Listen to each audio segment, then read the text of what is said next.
Hey, David, no offense or nothing. I love when people start, no offense or nothing. Nothing good. Here comes the offense. No offense or nothing, but you're wearing, FYI, another one I love, you're wearing the same hat you wore when we were interviewing live Zach Galifianakis. Oh, yeah. Well, is that a theme with you? No, I like to be this close hat. to Zach or what? I like this hat, and goddamn, we had a blast with Zach. It was fun. Don't have to swear. No, gosh dang, that's what I meant. But God darn it. But I got a little zippy. What's it called? A 3/4 inch, 3/4 sweater. You got the dime. What? You can get a long 12 zip. grand. What did you ask me? I don't know. Who are you? What? I don't like talking What, about 100 grand? What, that's $7 million? Who cares about numbers? That's not Zach Galifianakis. That's Joe Biden trying to pronounce Zach's Zach, name. break your glasses. That's a hard can. Zach Galifianakis. Come on, you know. Come on, man. I'll kick your ass. He's going to just, by the end, he'll just be threatening rapport. He has to fight a lot of people because he always threatens the guy. Hey, tough guy. He's the old guy in the porch. The ball came in my yard. This is my ball now. Dude, I wouldn't even trust him with Old man Willikers. a ball. Okay, so Zach. This is great. Should we talk about Zach too? People always ask us, are we cold in here? Are we hot? Is it bright? Why do we have sunglasses? Why do we All not? we know is we look cool. Yeah, it's all that. It doesn't But matter. it's about does not matter. 91 degrees in here right now. But we never sweat. And then they go, the scary part is they think they look cool. Look how we phone in the podcast. Of course we stay cool even if it's hot. We got Dude. 1 foot out the door half the time. Dude, I phone that sucker in. Beep, boop, pop, boop. I love phoning. Last night I fell asleep twice. Zach, what? Zach was so funny. He's so Quirks Ahoy is really the theme. He's a very interesting actor, hilarious comedian. Yep. You never know what you're going to get. We were lucky to sit with him because we all think he's such a high up there on the... I said to him at one point, you only do cool things. It's true. He turns down... I think we didn't get to the point last night because people go, oh, Hangover, Between Two Ferns is a home run, obviously. Yeah. Classic. And they don't see him a lot, but he turns down so much, and that's not really usually the custom. He breaks that. Yes. So it was fun to talk to him, and we laughed our ass off. He has an incredible sense of humor. He's one of those comedians who will laugh incredibly hard. Yeah, it's very nice when comedians give it up and laugh. Yeah. Charming, family man, has a lot of integrity organically without wearing on his sleeve about his work. Like talks about how he just doesn't want to do things because that wouldn't work out or wouldn't be very good. So he was such a fun guy to hang out with, David. Unlike me, I do things that are horrible on purpose. No, I don't. Well, I've got subsidies, and like I said, the church lady is for sale. If anyone's listening to this intro, I think one of she these will shows walk you out there got to dress like a church lady, and we'll just do a whole thing. And One of yeah, those. I think we should. We should have special guest appearance church lady. I got the full gear on. And you could maybe interview one of the people, one of our guests. Jeez, you got me busy. How about you dress up as Joe Dirt? Dana, And I'm not a clown. You're not a clown. You're Joe Dirt. I am so similar to Joe Dirt. It's not even that much different. There's But not. I'd have to get out of the cobwebs, go to the Smithsonian, get the codes, get My the wife mullet. says, "How was Joe Dirt today?" I said, "You mean David?" She goes, "Oh, you're right. Is that a different That's guy? his alter ego." It's like Santa Claus. Well, let's go. Let's wrap it up. So why you should watch this? Zach is one of our favorite guests. I do believe he's one of the 100%. seminal comedians of his generation. There's only one Zach, and he has a very finely tuned sense of humor, and is a hell of a nice guy. So enjoy the show, David. I agree.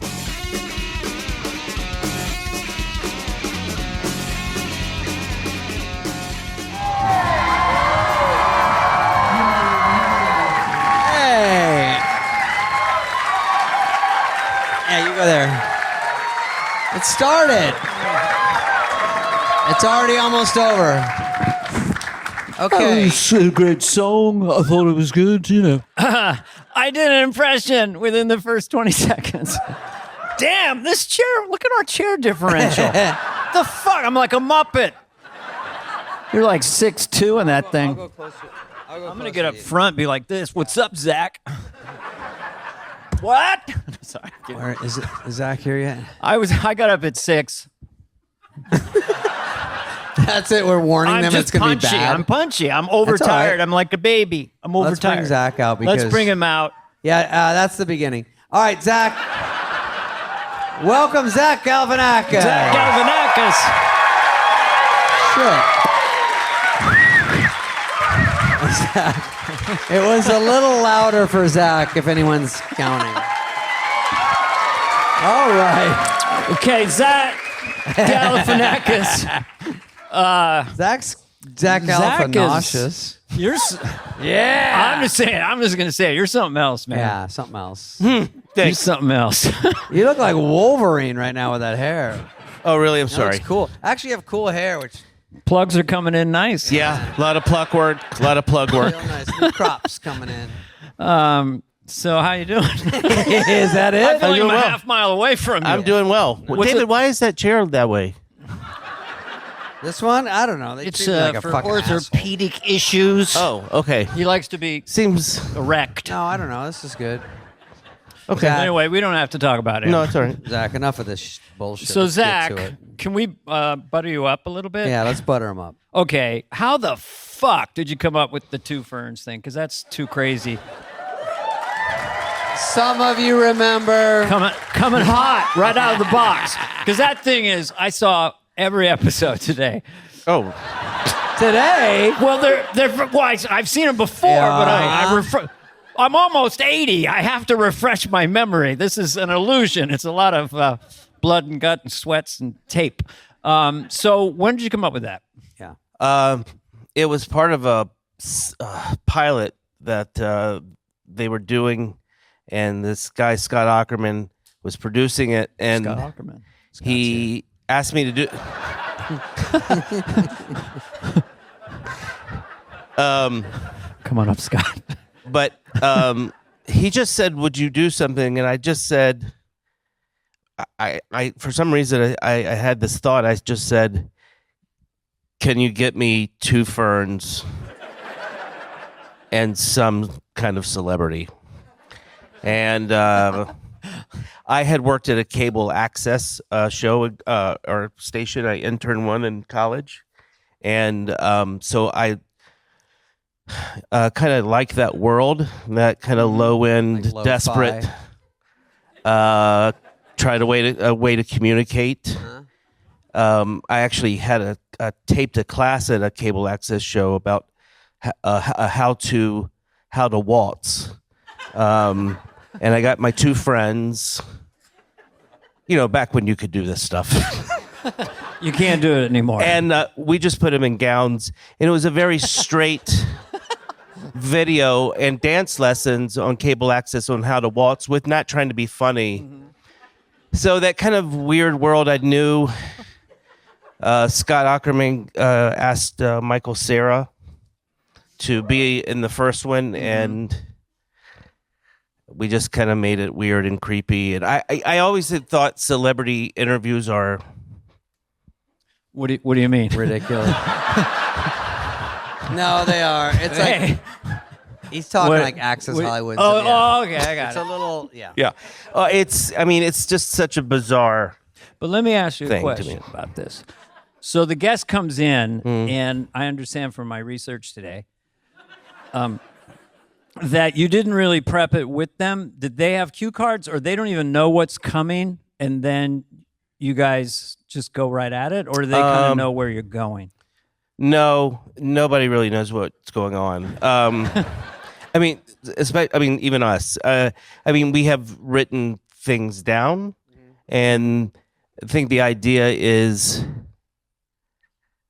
they don't need to be funny. They just need to kind of answer questions. Just be there. And I think the awkwardness kind of fills in the rest of it, and then often part of it is improv, and we just kind of, or I'll give them a something to say back at me that's very mean. Yeah. So it's kind of a very give and take. It's not a prank. I don't want to prank people. Because I'm sure people, because, the publicists in this world are very hawkish, and they don't want you to do anything where you're going to look stupid. So you take the Michael Cera one maybe, and they either see that, because that probably goes up on Funny or Die maybe back then pretty quickly, and then that catches on, so they go, someone might even call you and say, hey, I'd like to be on this because it's my type of humor.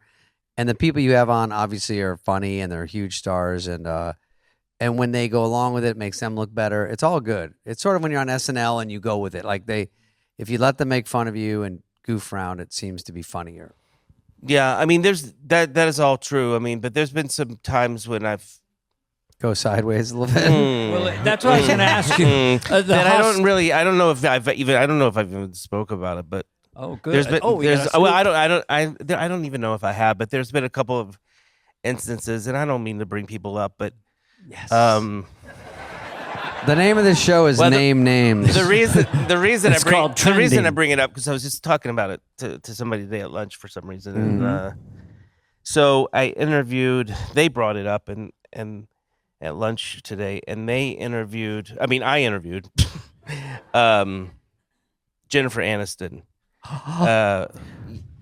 Yeah, you know from Smart Dana. Water.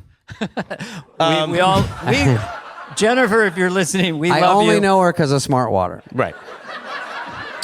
What about her shampoo commercials? No. She's got wonderful hair. So, we want you to be on, Jennifer. I mean, I don't. I guess. I don't know. So, did you say something to her you thought it crossed the line? Or No, what do you mean? no. In the wings, I had a Brad Pitt lookalike. Of course. Oh boy.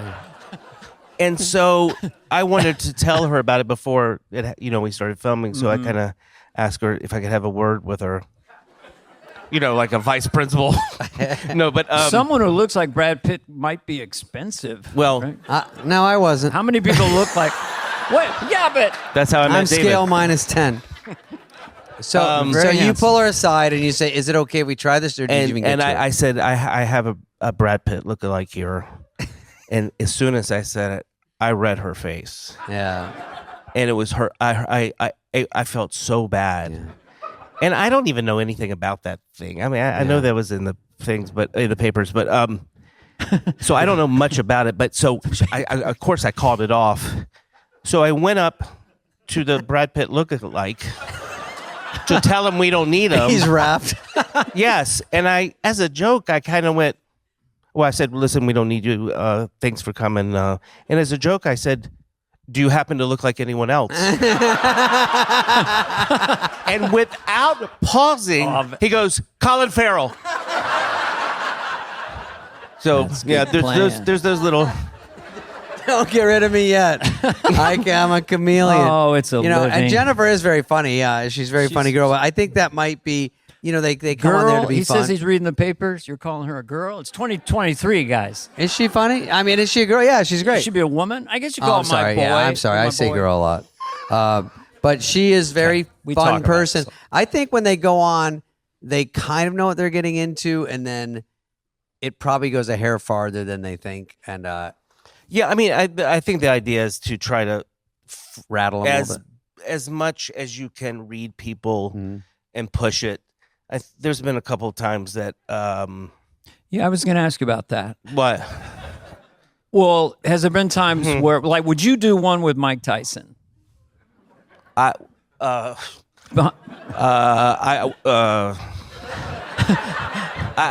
don't really do them anymore. Okay, all right. So Sean Penn's scary enough. You're a fan of Don Rickles, right? Because you did Yes. that show. So Don Rickles, to me, as a kid growing up, was the funniest guy on television. Is he the here? reason is because everyone loved him. He'd put you down, and then he'd go, "The show started." Put Ed in the corner, give him a cookie. He doesn't know. It was so dry and so bizarre. There were no jokes. Do you feel like that was an influence for the character, the Fern guy character, to ride that line? Because it's funny because you're going right at some sort of truth about them. And if they have a sense of humor about it or a perception of them, they laugh really hard. Right. I mean, part of it, if you were to really break it down, I guess, is that they are they're public figures that people kind of want to, unfortunately, jab at anyway. There's some of that to it. Mm-hmm. And I think at the end of the day, I think it's the media and all thing. People are human. We're all, obviously. And I think people that are willing to make fun of each of themselves, I think that's a real nice attribute to someone, even if it's staged a bit.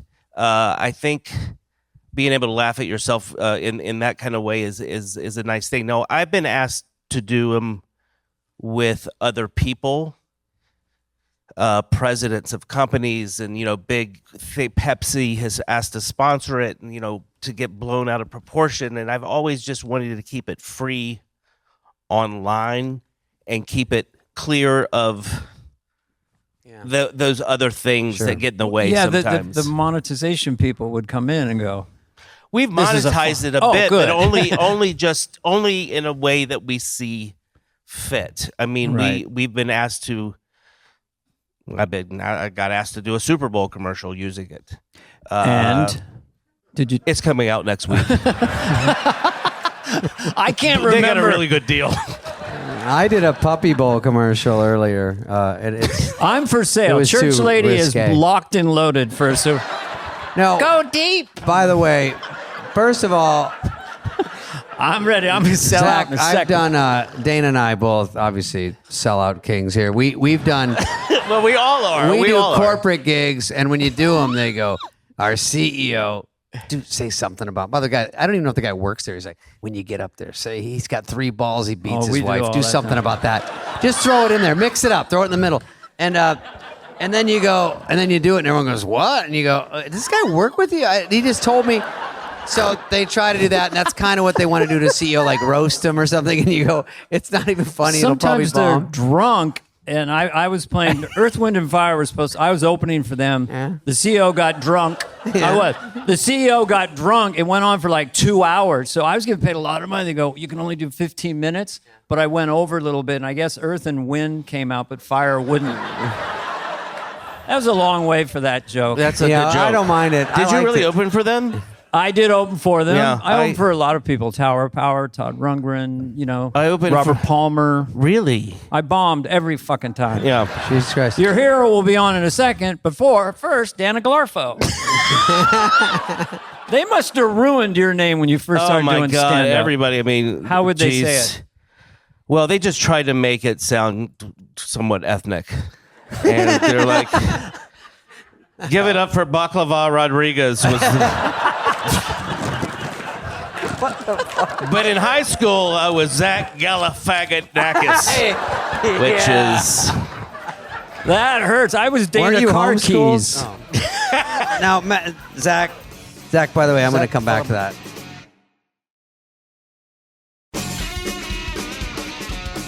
The first ferns I saw, these ferns are like tall pine trees by now. But when I saw the first one, I didn't know what it was. Someone just sent it to me, or said, "Look at this." And so I thought it was a real interview. And then it was Natalie Portman, who I love, and so I was, of course, in a jealous rage immediately. And then you were saying some of you had great jokes. Now I won't repeat them because I'm not good at that.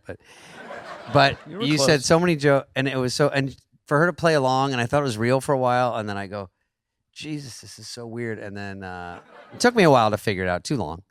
And then so I started going, oh, this is great. And then when you would do them, you obviously didn't overdo it. You didn't do too many. They weren't super long. It was just a great bit that lives out there on the internet, which everyone should see. I don't know where I'm going with this. Dana, jump in. Would you like to say anything in your defense, Zach? well. Your I mean, speaking of that one, we shot it. That one we shot in a garage, and I think we shot that one in a garage, right around here, right in Hollywood somewhere. And the thing about that one is, there's a line in it, not to be vulgar, but it's something about, did you shave your... Okay. You said Can we hear it? She was in David. V for Vendetta. Yeah, and then there's a punchline, did you shave your V for vagina or Yes. something? That one caught me off guard. To Natalie Portman in a garage. Yes. In a garage. In a garage with Right. loose And tools about. By the way, I barely understand that joke. Like I mean, I know. I think I It saw that doesn't movie. quite- I don't there's- know. there's something There's sounds something funny. off, but the fact sounds that funny. I think it's the fact that I'm asking it. Yes.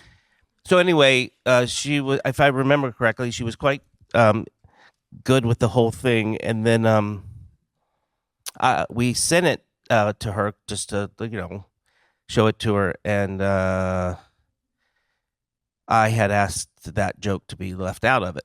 I said, "Can you edit that out? We'll send it to her." And her note was, Where's that vagina joke? Oh, I love Wow. reading. By the I way, just I began- don't know if that was the exact note. Where is the vagina joke? Something But like something that. along those yeah. lines. By the way, there's Wow. a dog She in just that went up Dana. on the hip You s- meter. Yeah, she's unreal. Yeah. But there's a dog that you keep cutting to, which is even funnier. Yeah, I think that was a real dog. The dog rolls over his back, and then when something dies or it just sits there, then they cut over to the dog. Just... All right, it all works. And then Sean Penn one. Sean looked very cool in that one. Huh. Yeah, I'd be scared of that one. And then Sean anyway, Penn can. Yeah, I had a fight with him. I was in a dress at the time, but he said hit me harder. He said you can hit me harder. Yeah. There's no problem. So I hit him. I would like to one day talk to him about the one we did. Because They bring it up because it was. It was an interesting. It was an interesting day. Well, was he truly upset, or was he? He was he's very a great quiet. actor. He was very He's quiet. good. He's a good actor. Yeah. So he can. Or he's a good actor. And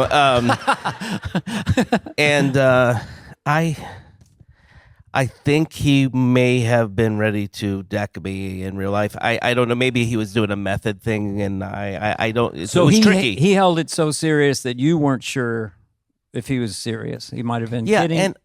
and I have worked with him. I mean, not that I know him, but you know, he has a good sense of humor. Yes. He really does. funny. Yeah. Yes. Huge laugher, and it loves to go see stand up. But I in that moment, it was. I remember it watching was that. odd. Was it something you? Was it a line that you gave? him You that said felt something because tweaked him? weren't you playing your brother or something in that I whole was thing? playing this over the. Well, it's not really over top. There are people like this in the South. Really into him for the wrong reasons type person. Okay, and how does that guy talk? Well, it's based on a character I used to do in high school called I think his name was the effeminate racist, and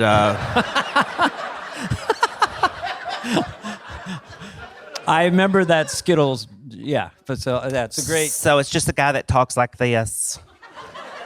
And so friends of mine that were black in high school would bump me in the hallway so this character would be released.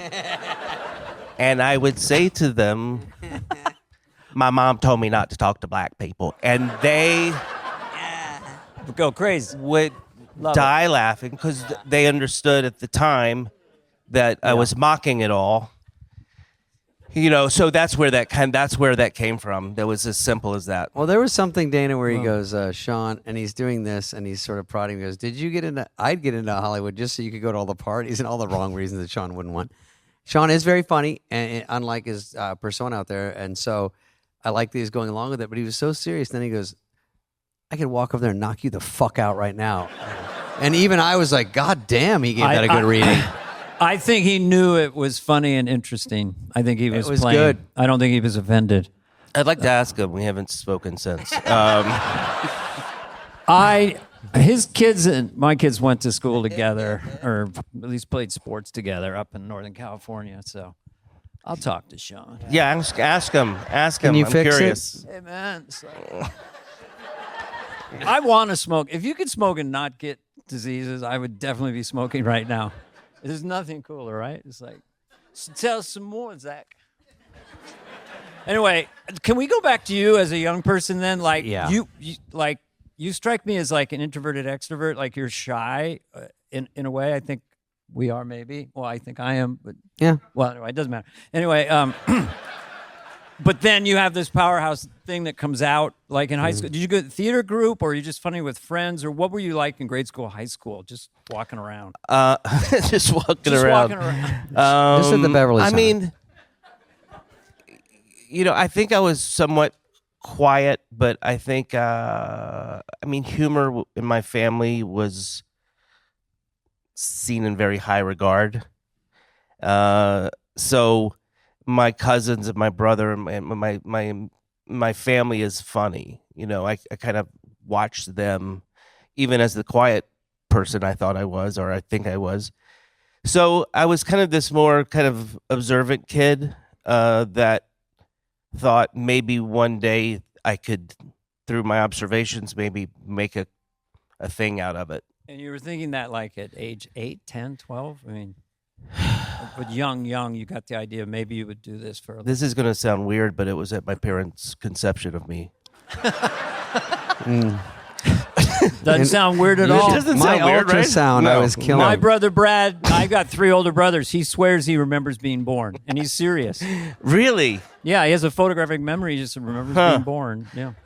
I'm not kidding, Brad, the guy I based But being Garth on. funny younger really pays off, and I think that's for all of us. Like at dinner or at school, like I was at a school that was I was a little bit of a pipsqueak, hard to believe, and always bullied and pushed around. But if you could, I would quietly say jokes to my friends or under my breath. But that kind of, if you get a little something, that's all I had. I wasn't super athletic. I wasn't this. So if you have some little hook like that, you go, ooh. My dad thought it was funny. You know, people think it's funny, and then you go, oh, and then you try to. Maybe that's kind of like that for a lot of Well, comedians. the tall guys didn't have to do anything to get Nothing. the girls. We, on a bioevolutionary level, we had to be funny. Zach, you're not that short. You. I'm around 6'2". Okay. That's a gigantic chair. It's an optical illusion. Same with me. I look like I'm a foot shorter than you. Look at this. Do you No, want to that's a switch good- places? No, Okay. I like it up here. So Zach, did like you take Letterman. theater? Did you go into that kind of stuff, or you're just like? No, I just was not. I never did. I did public speaking competitions. Well, I did that once. How's that competition? Just say a lot. It sounds good. Well, my better. mom wrote the speech, and it was called "You and I and Tomorrow." Seriously? Yeah, that was the name of it. Really? Yeah. Was it a public service? I mean, what It was. I don't remember You how. and I. And We should do a tomorrow. remake. Yeah, there was a speech contest in North Carolina Mm-hmm. locally, and then you could go to the state finals. And my brother and I were kind of into it, but never really. No theater, none of Mm-hmm. Yeah. that. My mom tried to get me to go to the School of the Arts in North Carolina. She did urge me to go there. She knew that I had. I mean, she knew that I was eager to figure it out. What's this? Which school year? Seriously? School of the Arts in Oh, North School of the Carolina Arts. is a really good school in That's a Winston-Salem. nice mom. So Yeah. she was your At champion. least she bought into Oh, it. my mom would be like, he's quiet, but I swear he's funny. Like I would hear her say that to my aunts and stuff. And did she want you to play piano? When did you learn to play piano? Oh, right. So I learned piano. I mean, I don't know how to play piano. It's Whoa. that's that I don't know how to read music. So I don't know why I was getting ready to tell you. Well, I learned piano. I don't know piano. You seem pretty good to me. I don't Well, know. I can fake it, but for some reason, only sad music comes out of me. Close. And it goes well with the jokes. You know, for some didn't you reason. do a VH1 show? And I think you. Why do I think there's a piano at the beginning of that? Or I did. I had a talk show on VH1 years ago, and there was the piano was involved during the monologue, and I think that's why I had the show because I was like a musical act at the Was time. it sort of variety where you could? Because you didn't want to just interview like Johnny Carson, like normal straight interviews. I'm sure, right? I was just trying to figure out the format had been beaten to death, and I just was trying to figure out like how can I do something different but interesting and sometimes funny. Funny was kind of last, but on that show we would have it make it look like no one wanted to come to the show, so we would have one person in the studio audience, but we would have a laugh track of a 6-year-old. So it was very bizarre. Yes. It was really a weird show. Can we find this somewhere? Is it on No, YouTube? most of those episodes are in my attic. Can we find the 6-year-old? I don't think they're online. I don't know if they are. I remember. What was it called? Do you remember? It was called 60 Minutes. Nope. It was called Late World. Late World? Yeah. And how old are you when you do Late World? God, 30. You don't think? So how long had you been? I don't know how old I was. I was like the 35, metric. maybe. I need numbers. How long did you do stand up in clubs before you got that show? Oh, I was still doing and then that show failed, and I went back to doing open mics. So I had a talk show on VH1, and as soon as it ended, I was like, well, back to the old. So I just went back to the coffee houses in Culver City. And you weren't really making a living then at stand-up, or just a little bit? There was a time where I could go on the road and, make a living. And I was I was making a living for a while on the road, yeah. And you had an hour? I had an hour of Not sometimes solid. the material was a little bit too bizarre sometimes, and there was some alienation. I mean, it was funny when you were telling me about I opened for the Sugar Hill Gang once, and I said a hip hop hippie. Okay. And I remember getting kicked off stage because I made fun of the Bible, and I didn't realize I was performing at a Bible school. And this is how they kicked me off. The woman just came up to the stage. She goes. So yeah, all those shows, all those. Did you have shows. a Southern accent when you were, and you got rid of it, or did you actually have a little bit of a? No, Southern I mean, I'm going home in a couple of days, and it'll just go back. It turns back on. It's just it's an easier way to. It's North Carolinian. I mean, what is that? Well, it's not Mississippi. It's no, not it's Texas. like Appalachia, North Carolina, Appalachia, and a lot of people speak through their nose there.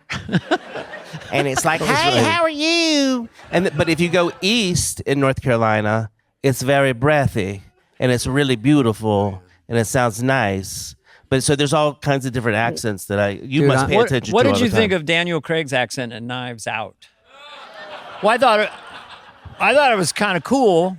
I always find Hollywood always does the Gone with the Wind. I declare I have never seen such a, Well, I think we have a case of covers- murder. Yeah, We got a murder. I think we got a murder case. It's a little Yes. foghorn. Yeah. But Yes. I thought it was great. I mean, he's a cool. It just has to be funny or sound weird. yeah, I think yeah, no one's it's fact checking. entertaining. But you can go through Except all you. the Southern accents. I'm pretty good with knowing where in the South someone might be from. I'm pretty good at it. Okay, good. I did a movie. I talk and, like this. Where am Dana. I from? You don't seem to know where I'm You don't from. know. He doesn't know. You don't know where I'm from, boy. No. I have a friend from Mississippi. He kind of talks like this. Yes. I'm from Columbia Falls, Mississippi. Yes. Sound just like Gomer Pyle. That's right. Grew up, and he's a real sincere feller. These snaky fellers trying to get your money, Dana. These are direct quotes. He'll be thrilled he got laughs. But Dana, I did a movie where I was playing. They go, "You're going to play a New Hampshire accent." So first of all, okay, that's a tough one. I smell an Oscar immediately. So I say, I'll go. They go to a dialect coach. So I go to a dialect coach. I'm like doing it, and they go, "That's a little more Boston." I took 2 lessons, right, for the whole movie, and I'm like, "Listen, guy," and they're like, "That's more," and I pulled her aside. I go, "Here's the deal. My audience is 4 to 8 year olds. All right, I just have to sound funny. All right, they're not gonna go in there with a microscope. They go, oh, if I just don't sound like Joe Dirt in one movie, they'll be happy. All right, they'll go, oh, that one's different. So it was a kids movie, and they're trying to get you to do New well, they're Hampshire. not supposed to be kids movies. Oh, They turn funny. into it because Funny. Because you're Who the wants- star of it. Yeah. because all my movies are on TBS because it's the grown-ups channel, and it's just a rotation of every movie. I could have helped you. Do you remember those Petridge Farm commercials? Pepperidge Farm. Petridge Farm, Yeah. flaky and delicious. That's the only way I could do New Hampshire. That's New Farm. Hampshire? Oh, Isn't I it? Or didn't kind even of recognize it. No, Petridge Farm, coming different blueberry, strawberry flavors. that's the expert over here. I don't know. It's don't know. Let's either take a that or tour of someone the that's South deaf. again. Zach, I'm Miami. playing. What do they sound like? I'm playing Durham. Durham. Is that a city? That's a Durham, city. North That's where Duke Carolina. University And is. I'm excited to playing that, but any trouble? Should I worry about? That's where my dad's from. That's where he's. I don't have any comps left, but Yeah. normally it would be easy. I get him. No, I'm excited It's to go a there. good 'cause I city. don't- It's a good city. I never Very played good down city. there. I love the South. Yeah, I do love too. I miss We it. have other Carolinas. I was going to ask Zach Atlanta. something else. Oh, you were in the how far did you get in the Scouts? I heard you were in the Scouts. I was an Eagle Scout. Is that the complimentary molestation? Where's my notes? Where do my notes go? Oh, here they are. Here they are. I'm kidding, Zach. We're taking that out. That was- No, No, that's fine. we're editing that's- that. Taking that out. Or we're putting on a loop for promotion. Zach's like, All right. if that was actually written down, I'm walking out of here.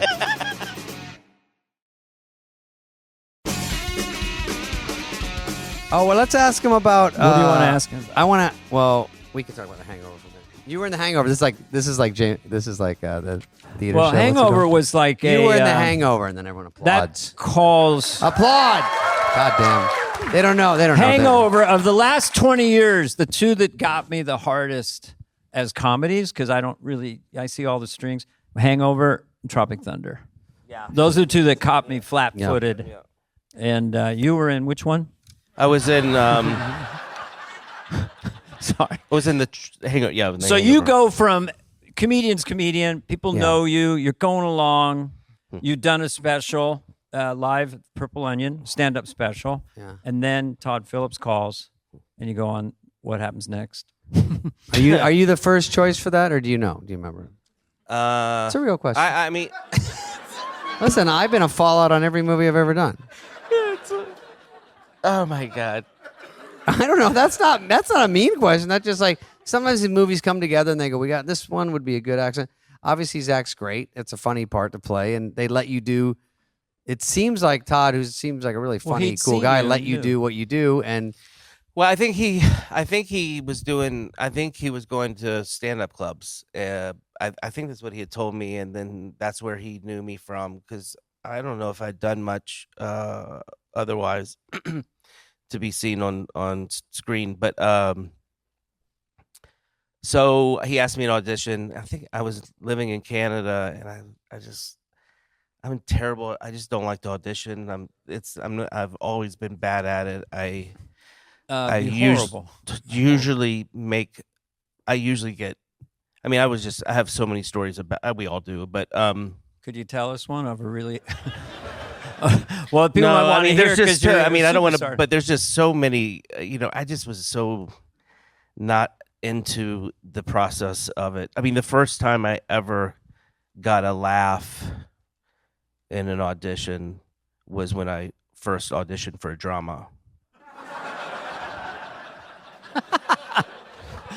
And they were laughing at me. well, sometimes the problem is if you're a comedian, you read things and it feels sort of stiff because you're a bit quirky or charactery, and so when you're reading super flat lines that are just written for a generic comedy, they'll tweak them later if it's him or somebody, but as is, it's sometimes for your personality, maybe it's not hilarious when you do it because it's so basic, but if you brought your stuff to it, then it's funny. So maybe he saw if you could bring your weirdness to it, then it's great.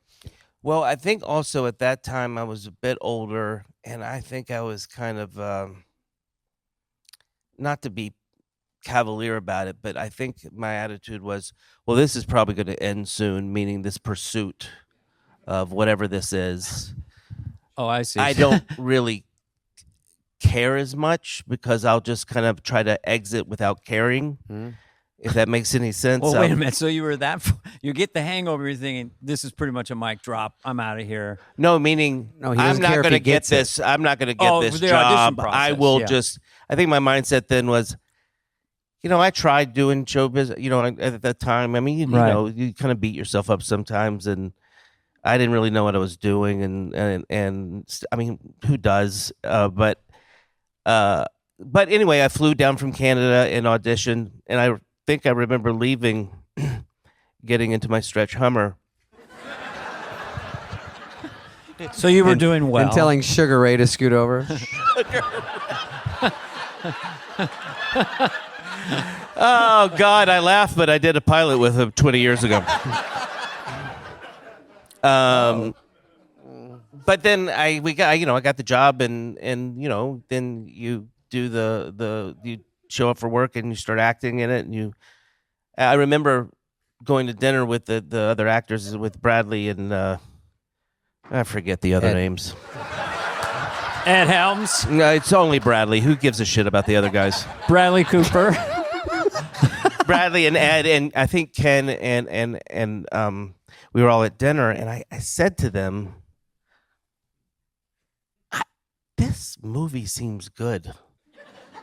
I've never had this feeling before.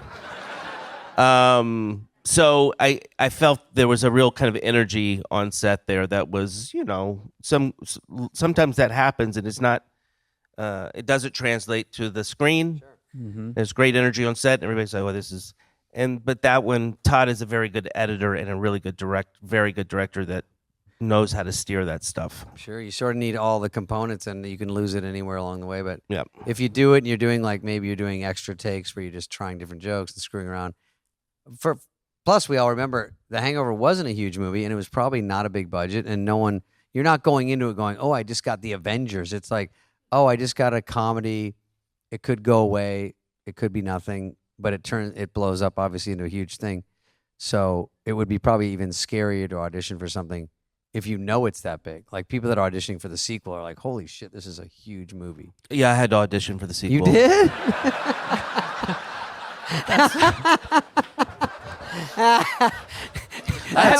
Hollywood.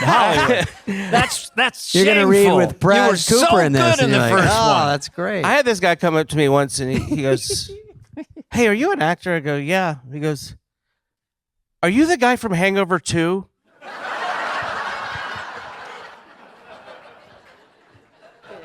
I don't even know how I answered. I think I just walked away. I didn't know what this.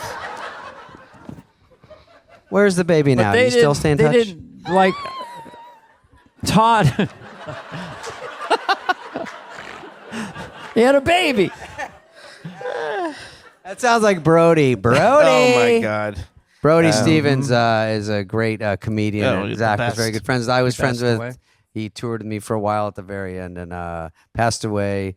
And God, I was just thinking today because I knew you were close with Brody, and so I was clicking from your stuff because I don't know who you are, and I was clicking from you, and then I'm jumping over to Brody shit trying to remember all his jokes, and I just saw a clip of him, classic Brody, not bombing but getting so mad at the crowd, and the crowd's like, "We didn't do anything wrong." They're just not laughing that much, Right? And he's going arms crossed negative. And he was doing all his jokes. I'm dating a girl from Greece, the movie. Mm-hmm. She's 75. You know how many I was trying to think of all these jokes he has, Dana. I don't know if you knew him. And everyone, I remember we'd stand in the back and laugh. That talk show on VH1 I was talking about earlier, he was the warm-up guy. Yeah. And I would peek behind the curtain to see what was going on. And Brody just would be going, "Whopper or Big Mac, you make the call." That's actually probably pretty good.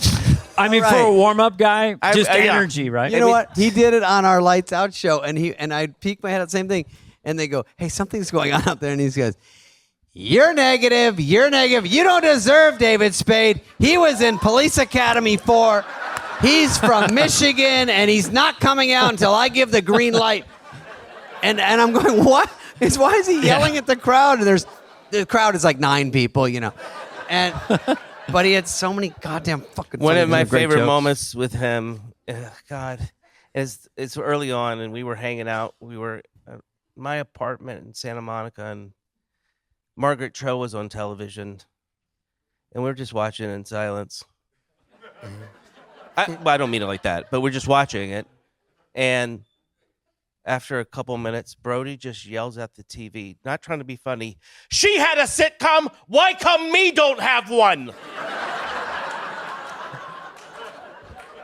Why come me? Why come me don't have one? He answered his own question. He goes, he goes, "I'm doing pretty well in show business. I'm finally able to take my mom out to lunch and pay for half." Right? Is that it? I'm a professional mangler. One more. I am not a member of the Mile High Club, but I did masturbate on the Ferris wheel at the Pomona County Fair.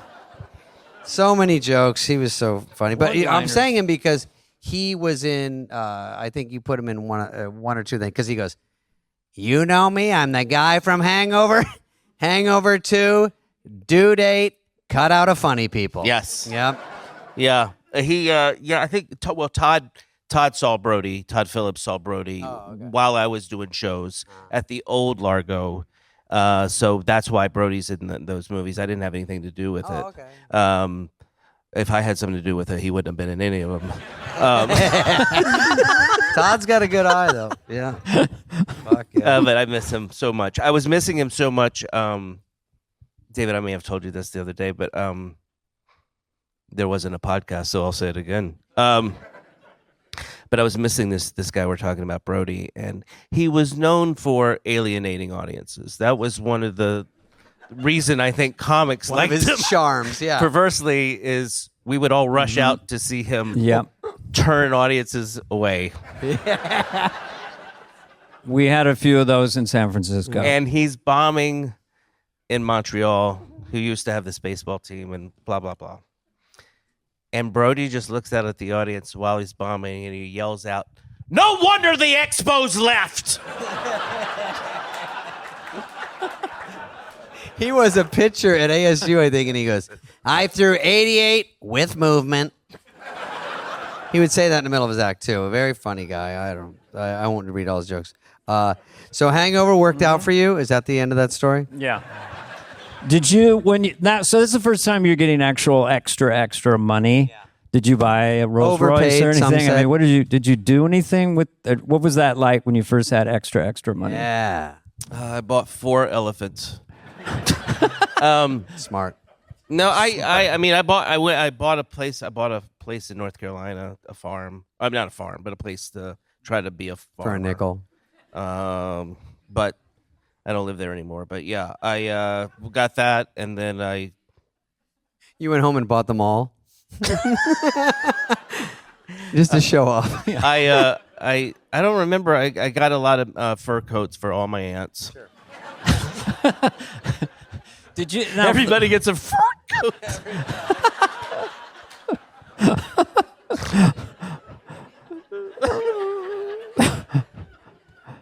Did you like to farm, right? Oh, I mean, my fantasy is to be a farmer one day. But I look, that's hard work. It's like for some entertainment guy to say that is kind of, but that's what I feel like. If not farm, it's more gardening, to be honest. Okay, but I have a tractor. It sounds bigger, yeah. I have a tractor. I'm getting. Do you drive it around? No, Dana. It's for my Insta.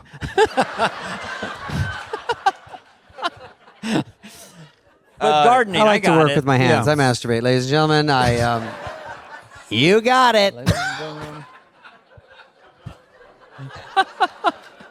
That's Brody again. Oh yeah, he goes. I've been doing porno. I do a one-man scene on a yoga mat in Chatsworth. I don't know. Let's talk about Baskets. Baskets was a great show. Baskets.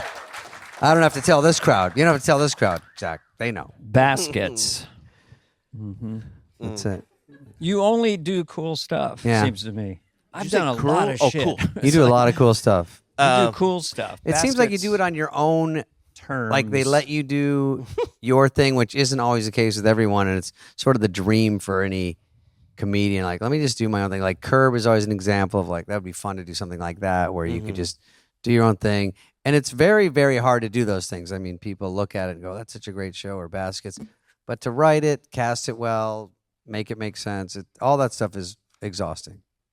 Yeah, I mean, there's a lot of thought that goes into it, and sometimes you get lucky, and most of the time you get unlucky. But sometimes you get lucky with things kind of come to place. I mean, I think that show, if I could bore you with it a bit, is we were just trying to be. I had not seen regular people on television portrayed without. I just wanted to ground a comedy Like so the it could be sheen emotional. of Hollywood on them. Yeah. With not this. I wanted it to be dusty, and I wanted it to be more real than I have seen, especially the comedy world. And I asked John Kreisel, the director of it, can you figure out this dusty world I'm trying to tell you about, in this rodeo clown world? So, we did our research a little bit and started casting and writing it, and yeah, it's a show it was so fun to work on, and yeah, it was a lot of fun and a lot of work. I was just thinking about Louis Anderson when I was talking about it, and I just heard he died today. You know. He would have fucking laughed. Yes. Oh, he would have loved Every that. comedian laughs at any joke by that. You know. Oh my Louis, God, Louis was. When did that strike you? When did you figure that out? I'm gonna have Louis play my mom. Louis C.K. and I were All the Louis. Well, there were two Louis in this Louis C.K., conversation. Louis. Louis C.K. and I were talking about the mother, to cast the mother, and he was asking me what I was thinking about, and I said, well, I'd already called this British actress named Brenda Blethyn, who I really, really like, but for some reason that didn't work out, and or she didn't get the email. That's what I think. There was just she didn't get the email. So I was telling Louis, I was kind of imitating the voice. This is a story I've told many times, but and I was doing the voice, and he looked at me and he goes, like Louis Anderson's voice? Wow. And I said, yeah. And Louis goes, should we call him?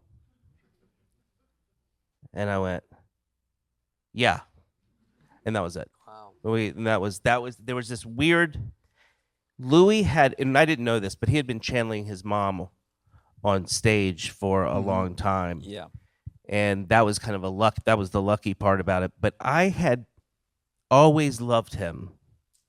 I loved his vulnerability, even in his stand-up. If you can observe these kind of things, it's fun to kind of try to figure out. And I thought, he can do it, but I don't want it drag. Right. It has to be real. The first day they put a lot of makeup on him, and I was like, can we get some of that off? He's the part. So just, we put some wonderful costumes on him, and the makeup was wonderful. And Louis is, I think when you come from such a background like he did, I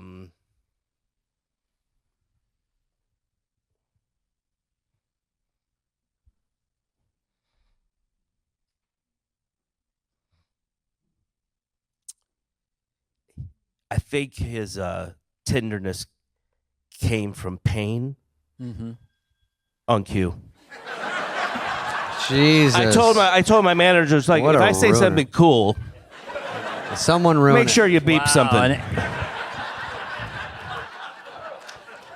If I get choked up talking about Louis, beep it so it breaks up the ice. This is a good audience.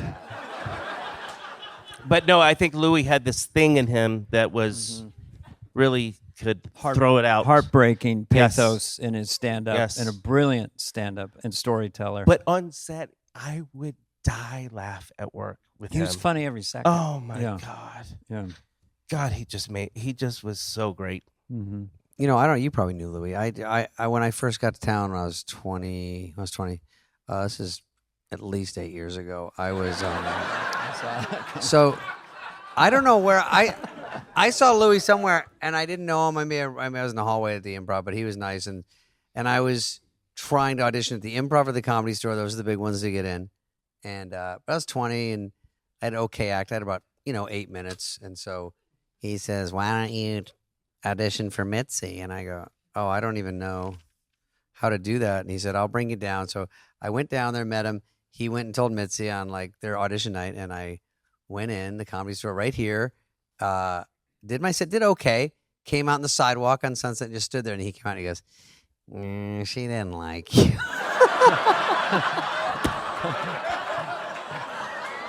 I go, "Oh." It's tough, man. I auditioned there once, and then you have to go see Mitzi. Did you go over to her table? No, he was a middleman. Ushered you out. He spared me watching her go. I'm sure she would have been rougher about it. He was like, "Yeah, I auditioned, and she said to me, "Get some puppets." It's not bad advice. Yeah, I auditioned for her, and nothing. Nothing happened. You're in the main room next night. Yep.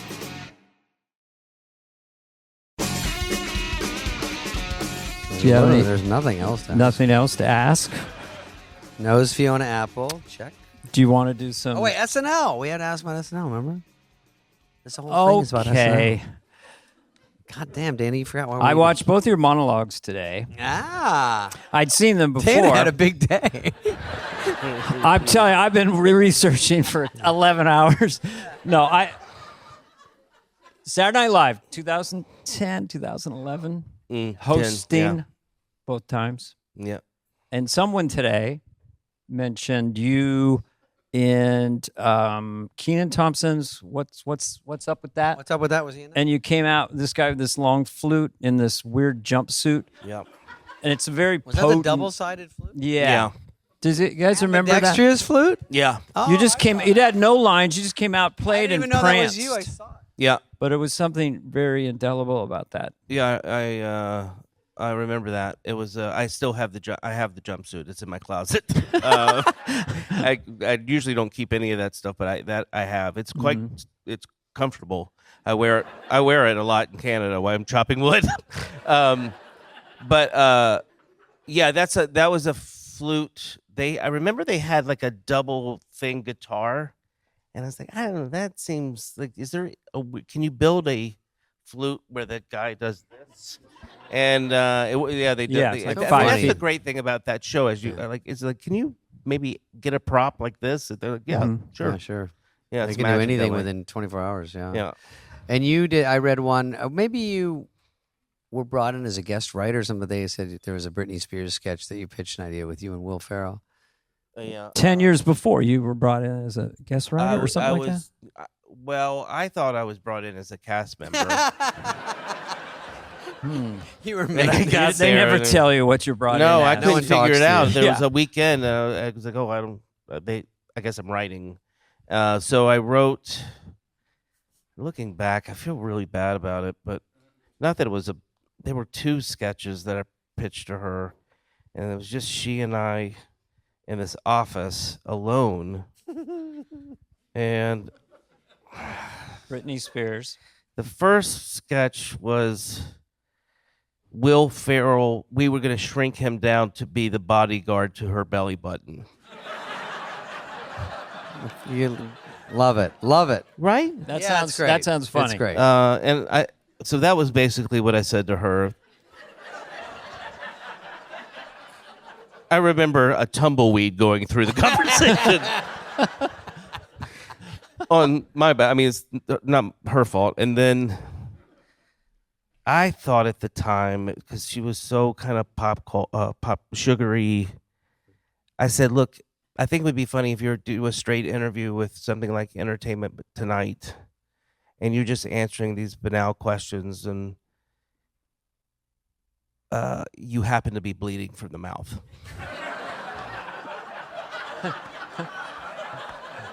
I like that. I like it too. This sounds like And a Monday. That sounds a good. I just remember she looked at me, and then I remember looking at the ground, on the ground. and I remember looking back up, and we made eye contact, and she goes, "Yeah, that's funny." Ah. She was nice about it. She seems very She was sweet, very yeah. nice about it, and That's a funny. it That's could've been a great fish thing hook for or her something, because yeah. of blood coming down and trying to. I mean, I don't know. I thought maybe it would be kind of a fun thing, but it didn't work. It didn't work for her. Zach, pop stars shouldn't really bleed on air. Rule number 540. So your monologue. I mean, the second one where you stripped your clothes off. You had a little red jumpsuit on, and then you had a board with letters on it. Well, Do you want to talk? No, it's fine. It's Well, incredibly- it's something I had been doing in my stand-up. I mean, in my late 30s, I was going around the country with the board. And, with the board yeah. in a little Orphan Annie dress and the glitter. dress too. Oh yeah, I have. Oh, that was in your club act. Oh well, I would at this time I was kind of doing bigger. Your club act. Bigger. club act, kid. You got your club act and your I was regular doing act. Uncle Tampon's Comedy Cave in Tampa. No, I was doing Yeah. shows, and so I had that You had- one under It was a thing that it was so it was funny. something I liked doing, and I was trying to be absurdist and somewhat political, at the same time back then. And sometimes, the only way I felt like I could pull that off, or at least to have a message or two, was to do something very weird. And there were a couple of political jokes buried in that. That and then I would change it from time to time. And I actually got someone tried to sue me because of what was on those flip charts years ago. Really? Yeah. Interesting. So I would perform as Little Orphan Annie and close out shows. And by the time I was ready to do Saturday Night Live, I think it was 39, dressed as Little Orphan Annie, going around the country. You're like, but this bit is polished. Yes, and very dancing in a very much too old to be doing that kind of thing. That was the. But They're like, John Hamm did this last week. You're like, what? I've been sitting on this. I don't even know you. Yeah, that's I remember that bit. Yeah, God, Jesus, it haunts me. Do you remember the first time you met Lorne Michaels? It doesn't have to. Any thoughts about him? No, I don't remember the first time. I mean, no, I do remember in his office. Yeah, in his office. When you host, you go and you go into that awkward meeting thing that is very a fun week. You excited? You're coming off that hangover heat. Everyone the loves minute it. you're hot, you feel yourself getting less hot. Lauren has a lot of. When you know Laurenism. you're hot, you're cold. Anyway, let's bring everyone in. They bring everyone in, and then they pitch all the ideas, and Zach He gives eats popcorn, right? Yeah. He has popcorn Yeah. all day long. You like butter? unsalted. It's unsalted, isn't it? Butter? Butter. I've always liked butter. He's an interesting person. Jiffy Pop? Jiffy What does Pop. he think of Orville everybody's I don't know. He never talks about it? I don't think he knows I'm doing one. It's so bad. But Dana's is... He asked Dana's me is good. once on Yeah. an airplane. I've been doing it for years behind the scenes, but it was too embarrassed to do it in front of him. So he asked me, he said, like, when you do me, what do you do? Right. And I balked at that moment, But years later, I was at a restaurant with Lorne and his two assistants and Rob Lowe in Santa Monica, and he said, do it for me. So I started to do it, and I said it was just him at the board on the Wednesday night picking the show, and he would get mad. He'd go, "I still have no fucking first act," and then he'd go into the bathroom. And coincidentally, this is a true story. So he's doing that, and then he tells me to tell the Paul McCartney story when I met him at Lorne Michaels' house. So I'm doing Paul like this and going on and on like that. Lorne's looking up and going, "Could be, yes, yes." And I did an impressionist tap out, and it's Paul. And I'm going, "Dooba dooba dooba dooba doo," and then like, Oh, Paul was behind you, and he Paul knew was he was there. coming in. I had it. I get tapped out. Once I had John Travolta. I was on stage in Denver, and I'm, these guys are going crazy like that. And then tap out. It's John Travolta. That's funny. Yeah, it's an impressionist tap out. But anyway, Lorne, I think at this point gets it. Everyone does it. I think he's kind of likes it. I believe. Don't you think so? Funny, it's compliment. It's I mean, funny there's and nothing silly. negative We all about love it. him. I mean, he's brilliant. The Lorne, his isms, his life little things. Marriage is a prison everyone's trying to escape into.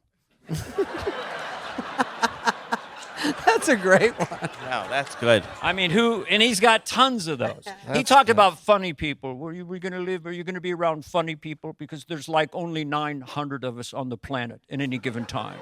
And 900 was like the perfect number. Like, really? Is that about it? Like 20 in Poland and like 18 in, There's only 900 funny people on the planet. Feels a little heavy for Paul. But Lorne, he's a little heavy. Maybe low teens. So you do The Hangover. You're Yeah, very what is successful. You do Baskets. You do Saturday Night Live. This is a big summary.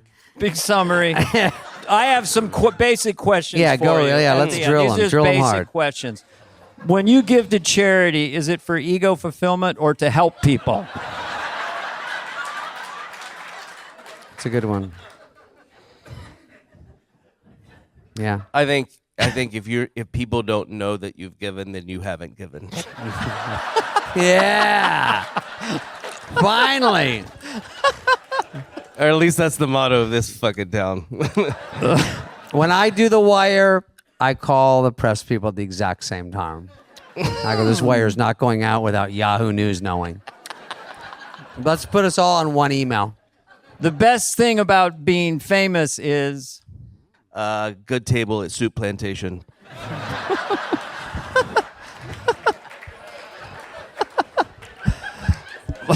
my best feature is hair. Hangover. Hangover. Did you say hangover? Feature film? No. No, my no. best feature. Oh. I thought it was like looks. That's what I. That's how I. I took it as looks. Okay. Yes. I have. Okay, I have good legs. All I have right. nice legs. Would you describe yourself as an empath or a narcissist? There's no middle ground at all. I don't know. I don't even know what just got either of these those out of a mean. book You know today. what an empath is? Not and a really. narcissist. Empath is somebody like empathy. you feel feelings. Oh, I do. Okay, I'm that one. Yeah. You are so totally that one. I am. Can I tell you? David said that I was driving here tonight, and David, a few years ago, a bunch of people were in the green room, Yeah. and the wait, and we were all just talking about stand up and where we used to do it, and how the old days. And David just goes, when I first started doing stand up, as everybody leaves the room. And I saw people start to go. It makes me laugh all the time. I think about it all the time. Dude, he was here 2 weeks ago, and I talked to him for 3 minutes, and I laughed so hard. I go, I can't even talk to you anymore because I knew we were doing this, and I go, God, he makes me laugh so fucking hard. And then I came over here because you're one of my favorites, and I start to watch his stand up, and I go, oh no. And then I had to go after you, and everyone's like, ugh. That's not true. Everyone- That's weird because that's a different interpretation of how I felt after that show. Oh, because really? You handed me my hat like that was a tough set. Well, I do that to get in your So wait a head. minute, You Oh. followed him? No, Okay, his all right. It was. he left his hat on stage, so I grabbed it, and he was leaving, and I went back, and some Davy Crocker, it was like some, and I gave it to him, and I was like, hey, fuck that crowd, man. That's a good one. Then they go, huh? That's the worst thing you can hear when you get Yeah. off. Oh, Oh, fuck my that God. crowd. That Yes. says you bombed. They don't get you. That's the worst.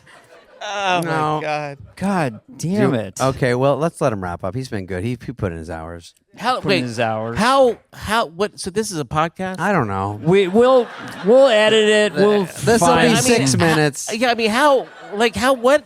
Huh? You sit through it and you edit it? And No, you, No, it'll we be don't as edit is. anything. How long are they usually? 7 hours. No, they're usually about an hour-ish. Okay. So we just went over an hour. hour We're okay. 10. Okay. Yeah. And, Are you angling for more money? yeah. Are you amazed how disorganized and amateurish we are? Well, I thought they were. don't I know. know. I actually. The fact that you guys and I saw you guys get these chairs out of your cars. We're on a budget. Flanny is tight. So I was impressed with that. Very impressed. No, I like it. I'm a little nervous talking to Zach. It's fun. It's great to see you. I don't see you much. Always fun to see you on stuff, and it's great. And no bullshit. We and think great the same way. we butter our people up, but we're sincere. You know, you're one of the Mount Rushmore Yeah, all time you're great. comedians. It's So funny. of our generation. I Yeah, really mean very that. interesting, dude. Always interesting. I draw a line between you and Will Ferrell only in the sense of the commitment, because Will said no one will ever outcommit me. Yeah. But you commit. No one can outcommit you. Yeah. Well, Will is one of those guys that Jesus, that the way he I'm so funny. goes and even does like side bits when you're at work that that man is. I remember when we were working together at the time, it was the terrible. Yeah, and the news was the terrible Penn State. Yeah. And Will's a big sports fan, and he was following that stuff. And I, at that time, I was working on getting the statue of who's Penn State's coach? Paterno. I wanted to put that in Will's yard. I'm a big molester fan. I was following that case too.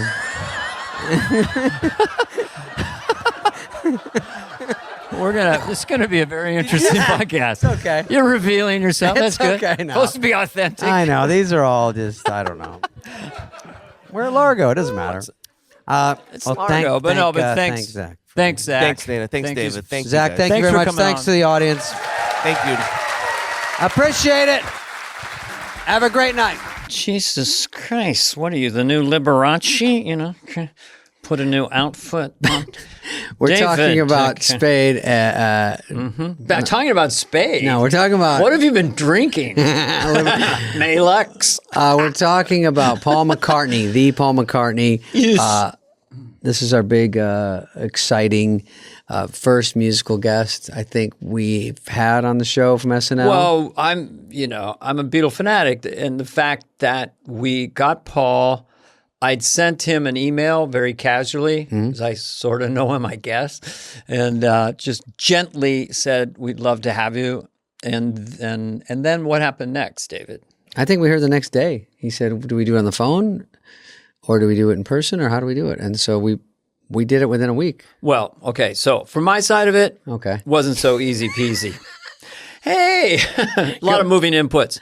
I was going on vacation. I was driving with my that's wife, my mother-in-law who's Irish and stunning, and she's 91, and my son. And we're just driving through Wyoming, and we're just having fun on our way to Montana for a reunion type thing. And then our manager goes, McCartney can do it on Friday.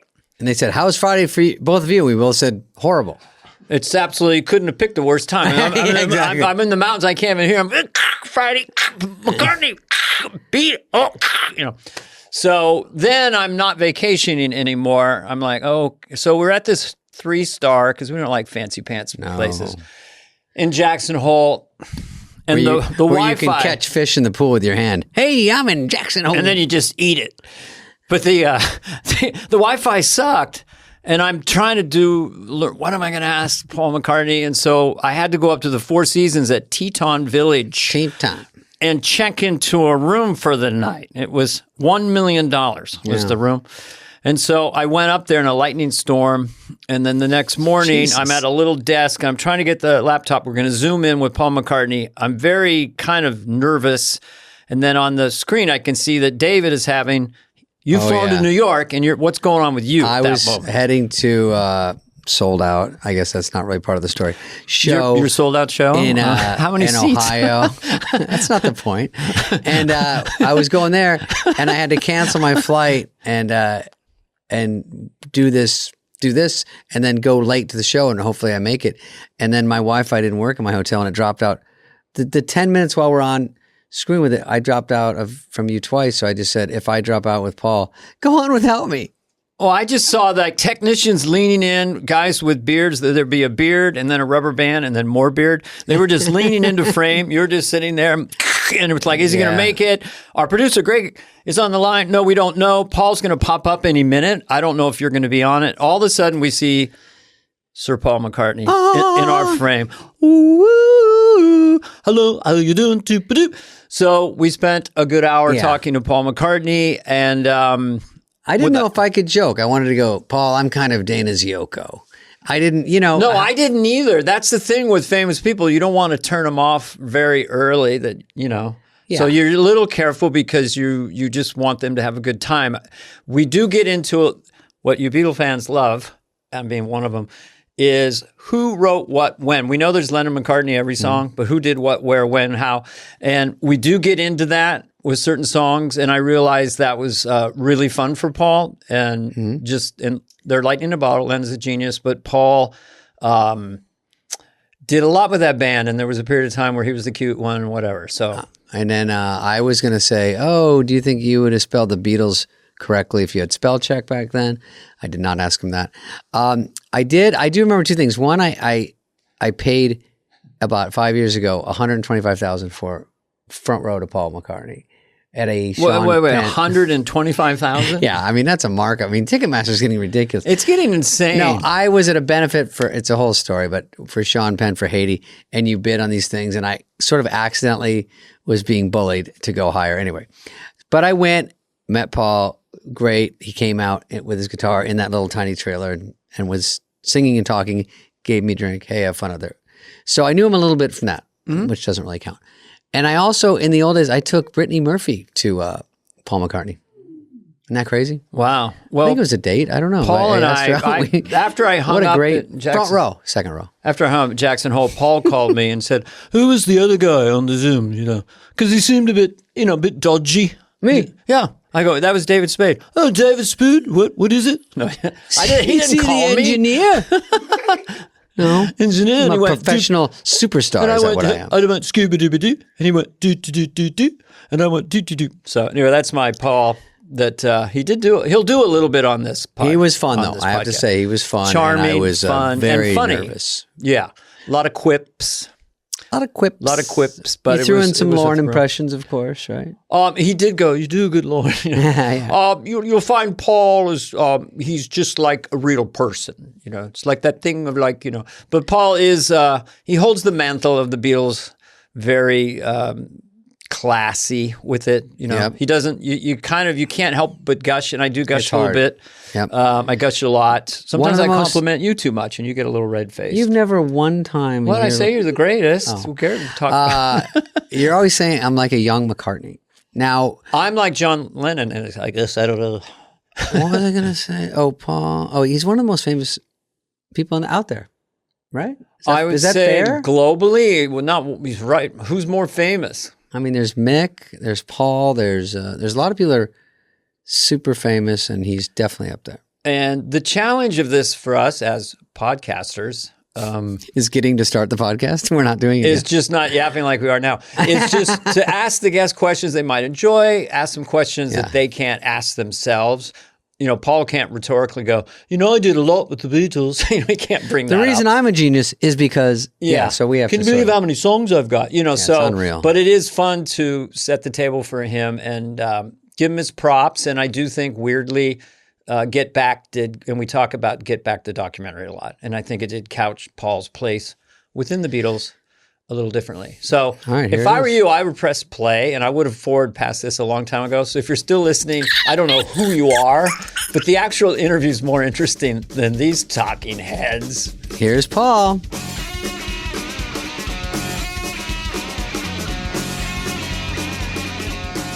Is that him? It could be. It's a sighting. I like your environment. That's so cool. I live in a good environment. That is a wonderful God. environment, Paul. You got a kitchen back He there? is spending the money. Let me go scouser for a second. Did you have a good brekkie, lad? All right, yeah, thanks. Yeah, I'm just having my coffee.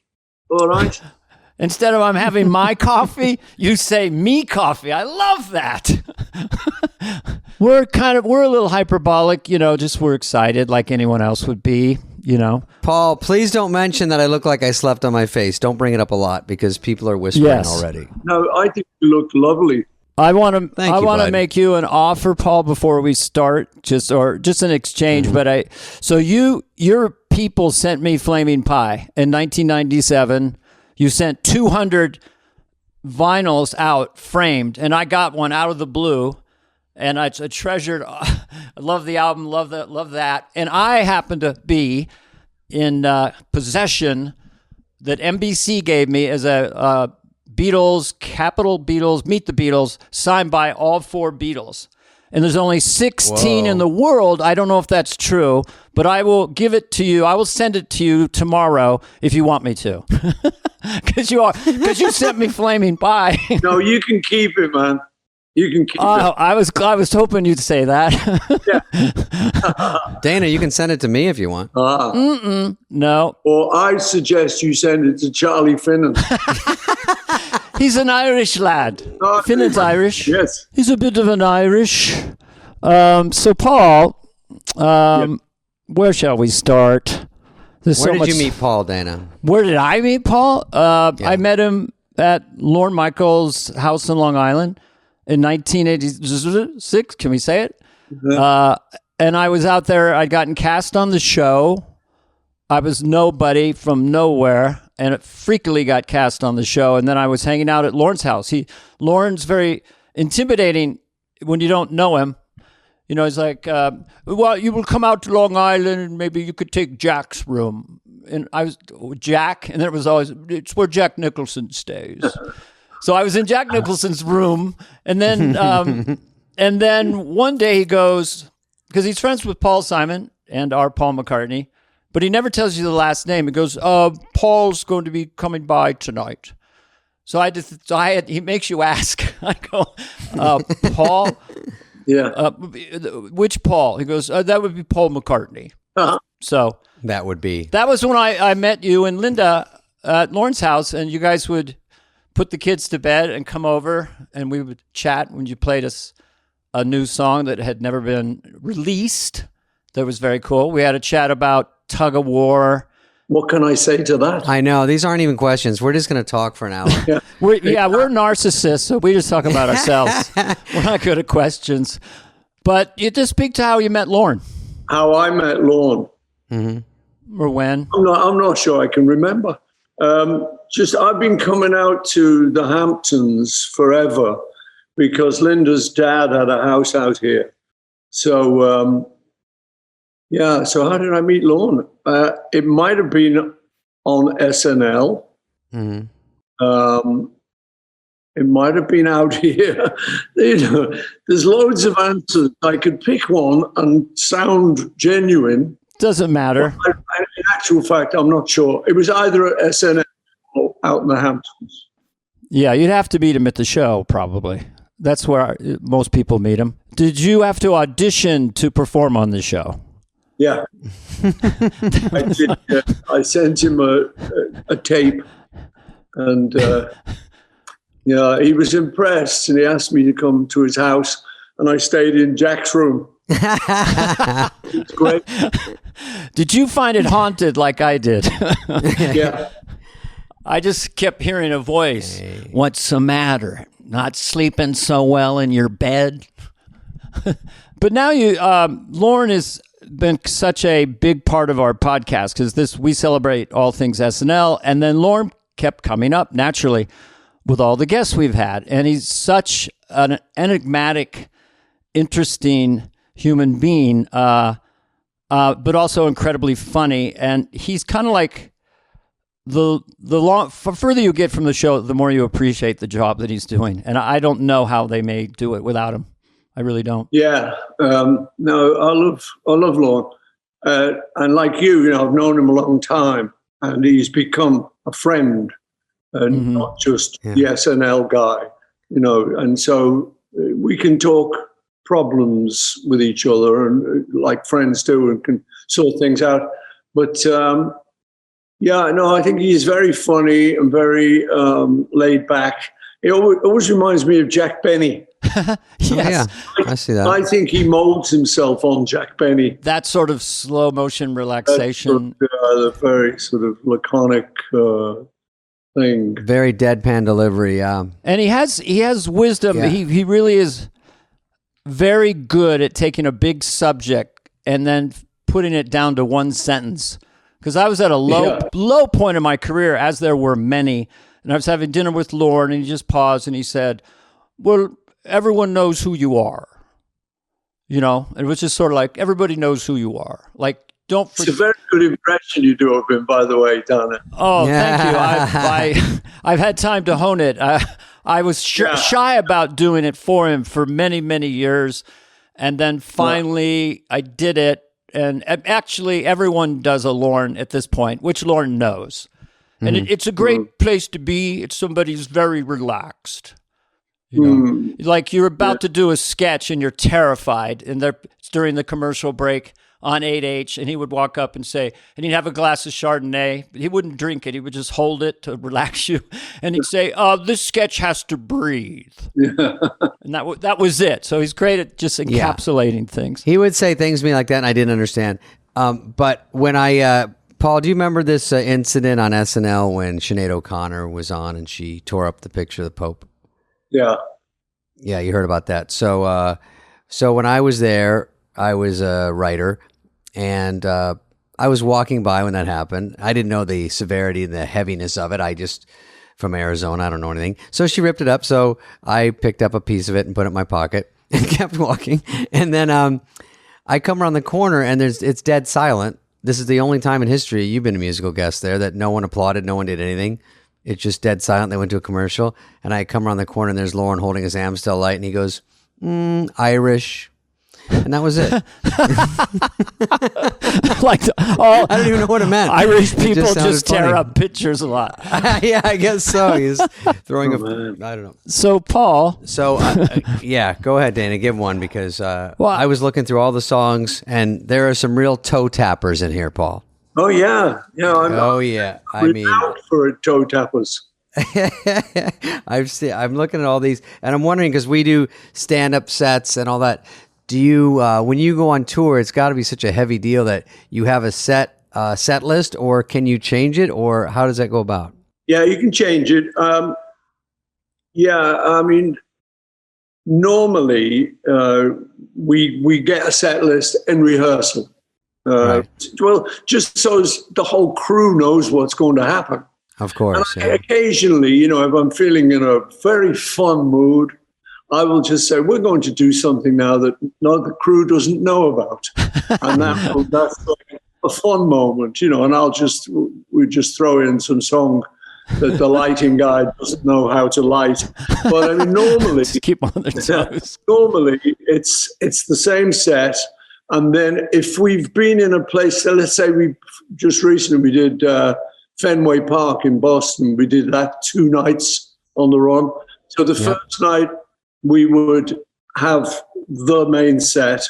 The second night, we'd probably alter a few of the songs in case someone came to both of the shows. Ah, that's cool. So we do that, we have the ability to sort of change the opening song So that's normally what we do. We don't normally do much more than that, I say, because you put a show together, it's like putting an album together. Mm-hmm. And if you've got it right and it's working and it feels good for you, I don't really see the point in changing it, unless for the reason I just mentioned, which is, somebody's seen it all once. And what happens is you end up, even the dialogue it gets like a stage musical, because the dialogue is the jokes that work. Mm-hmm. Of course, yeah. I mean, you can try and do a complete new dialogue every night, but you might find it doesn't work quite as well. So what I do is I tell a story and I tell the same story. Because we got a guy who came to our show who holds up a card, 130. It means he's been to the show 130 times. Oh, yeah. Wow. So, man. I mean, I love him, but I do say to him, it's slightly obsessive. But yeah, so that's the thing. But it really is a set list, which we love. We love. I have a follow-up. Listen to this. So, Paul, you're doing this. You know your songs. You've got them down. And if you have something new you're going to say in between, does that almost get you more nervous if you're going to tell a story or do something funny in between, because that's a little more unfamiliar? You know what? I don't know. My theory about nervous and all of that is that when we first started, I used to get really very nervous. And I was trying to think why, because, we were quite popular in the beginning even. Quite. I thought was, I look at the audience and I think, they all hate me, so I've got to do something good. I've got to do something good to make them like me. That was where my nerves came from. I think, they're all looking at me like, what's he got?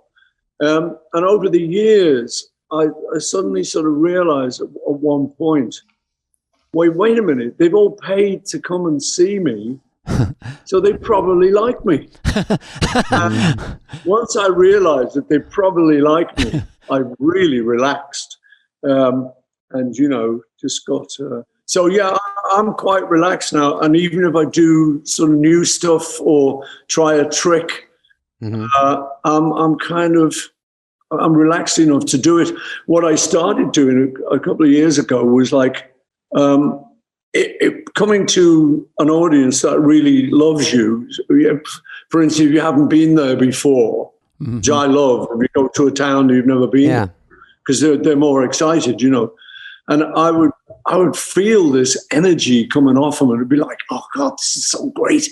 So I started off then saying, just a minute. You know what? This is all so cool. I'm going to take a minute to take all of this in for myself. And then I walk off the microphone and just sort of stand there. Wow. And they all go, ooh. I love it. It's a great thing with the audience. But I just think, Jesus, I mean, it's a little bit flash of me just not doing anything, you know. But that comes with the confidence of what I said, thinking, they've come to see you.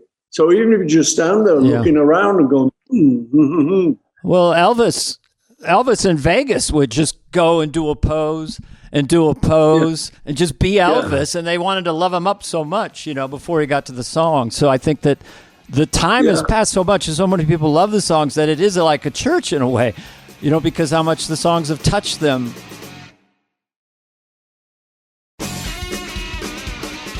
I just want to ask you, do you have any rituals before you go out, something you eat if you want more energy? Like I'll have a little bit of chocolate. Do you guys do a high five in the band, or do you have any kind of stuff you're doing right before you go out? Because you're going for 3 hours, right? Or 2 hours, 3 hours? 3 hours, yeah, we do. You know, again, all this stuff, you start off just doing a couple of things and it grows into a ritual. You know, you say, oh. Because everyone expects it at a certain point. You go, let's just do this, then we go on stage, blah, blah, blah. Ready, go. Yeah. So what I do in my dressing room is my guy will come in, my show manager, whatever you call him, will come in and he say, okay, that's an hour. You know, in other words, you know, 7:30, you're going on at 8:30. So I go, oh, okay, and start my preparation kind of thing. And so I do certain things. I sort of boil a kettle because I know I'm going to do like a steam thing. The voice, I do that. And then I do, for some unknown reason, I question it every night. I do, with the boiled water, I get a salt.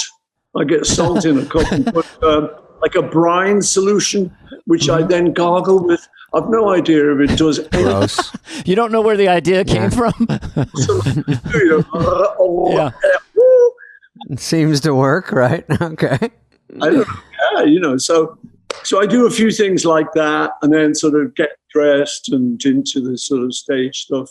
And then about 10 minutes before we're going on, I will go into the band's dressing room and we then have a little sort of routine where we do Rusty, one of the guitar players, will play a C chord and I'll go, let it be, and they all go, ooh, ah, ooh, with the harmony. So we just do a little burst of that, and then we do a little burst of Hey Jude, and they do the harmonies with that. And the guy comes and says, showtime. Wow. I love it. Scary. Yeah. How fun. Do you have, I saw Elton one time and backstage he had probably 300,000 outfits. Do you have probably less than that? And do you, because I'm like, Elton, can't you whittle it down to just 100 that you might wear tonight? Like they have literally every outfit in America in the back. And then he goes, that one. Or do they pick, or do you pick? Do you walk around and go, this one? You're kind of pretty simple, right? Yeah. Oh, yeah, I pick my outfit, yeah. I've got a few. There's not an awful lot of variation. Yeah, it's simple. I've got a few jackets, few shirts, few trousers, and Beatle boots. So, you know, I can make that. So you're still wearing Beatle boots, actual Beatle boots, like with the 2.5-inch heels? No, Beatle boots, man. Everyone's got to wear Beatle boots. That's the sort of, that's just one of the sort of great things, which is like sort of memories and all sorts of stuff for me. You know, what used to happen with the Beatles was we'd show up in what we call our civvies, you know, our street clothes. And so 4 of us would be different human beings. And then we'd get ready for the show. And with the Beatles, often we'd have the same uniform. Suit. So we'd have that. all together, yeah. So, well, then suddenly we were transformed into like, wow, we're like a group. It's like, it's like military. You're like, wow, we're the same person. And the thing was that when we first started going down to London, we'd found this place that made these groovy Spanishy kind of boots with a heel. And so when you got your outfit on and you pulled these boots on with a heel, you were now taller as well. Oh, it's a great look. You were a four-headed beast, but you were a tall four-headed beast. Yeah, you were like a four-headed beast because it was the most amazing transformation in history because then you were just badasses, right? When you got out there and got into your groove. Yeah. So that was it. I've always liked that. And I always think, that's a good idea that you pull these boots on and you're a little bit taller. So I've become very used to them as well, so yeah. There you go. What's the thing you like to... I wear Skechers. But because Paul, 3 hours, I'm not a great stander. So when I do my stand-up, which everyone's excited about, but when I do my stand-up, it's an hour, and it's tough to get through an hour. 3 hours has got to be tough on you, but you seem to have absolutely no problem with it. I blame Bruce Springsteen. I blame him. I do. I literally, I know him, and I say to him, "It's your fault, man." Yeah, take it easy, guy. 5-hour things, and the rest of us look, measly if we do an hour. But the Beatles used to do a half hour, 30 minutes, of just hits. Yeah. Dig that. And then they throw you throw you in a van and you just be 4 Beatles just flying all over the place. But you know how that, again, it's lovely because you start thinking about what was the reason for that? Why did we do that? And I know that when we first started playing clubs and things, the promoter would come up to the comedian and say, "How long do you do?" And with the comedian, it was like 4 minutes. He said, you can do 4 minutes? Yeah, okay. So the comedian would do 4 minutes. So we thought, well, God, if we do like 20 minutes, it's a marathon. So we stretched it to like... It's an eternity if you do 18. But the songs were 2 minutes, essentially, in the early days, right? Yeah. Just bam, bam, bam, she loves you. Yeah. Yeah. Yeah, and the great thing was, John would do some of the songs, I would do some of the songs, George would do some of the songs, and Ringo would. So split that through 30 minutes. Yeah. And I mean, hardly done anything. So, You shouldn't even get paid for that. That's barely. Well, I don't know how you play the bass and sing like you do. A lot of people are amazed by that. I tell people who ask me about the Beatles, I say, well, if Paul McCartney was only the bass player, he would be indispensable. You do other things as well, but I just love the way you play bass. And the thing is, I never wanted that job. Bass player was the worst job in a group, and it was always the fat guy. How is a fat guy? Well, you were exotic because you were a lefty, and then you had that Hohner bass for so long that it became sort of iconic and it seemed pretty and lightweight. But what did you find it difficult? Because you can't just strum; you have to hit all the notes perfectly, and Ringo has to stay on time. It seems awfully difficult, but you took to it. Did it take a bit of time? It was I had a lot of practice in Hamburg. We had a lot of practice. So, it's that 10,000 hours thing that, I started off. Malcolm Gladwell. And I did start off playing like the fat guys played, which is... Sounds very kind of country western almost, yeah. But eventually, when James Jamerson came along, the great bass player, and started going... It's like, whoa, he's got a melody going. So that really turned me on. So I completely changed and, just enjoyed being a more melodic riding around the neck, riding up and down. And, because Love Me Do, I got to say, is a very simple bass line, but that's what that song required, I guess. But that was probably your simplest bass line. Yeah. And it's funny because we do that in the show now. You do? Oh, awesome. That in the show now, yeah. And it's funny because you've got a little auto cue in case if you've got some of the songs have got a lot of lyrics And so it's kind of handy to just check Sure, what you the got to next have verse it. is. Yeah. Love Me Do, I find myself looking at the audio cue, and it's the same chorus. It's Love Me Do every time. And then you went to Please hard to Please get lost Me, which seemed like such a leap. Please Please Me was kind of your next your top tenor, you know, which was pretty sophisticated from Love, Love Me Do. Please me. Oh, yeah.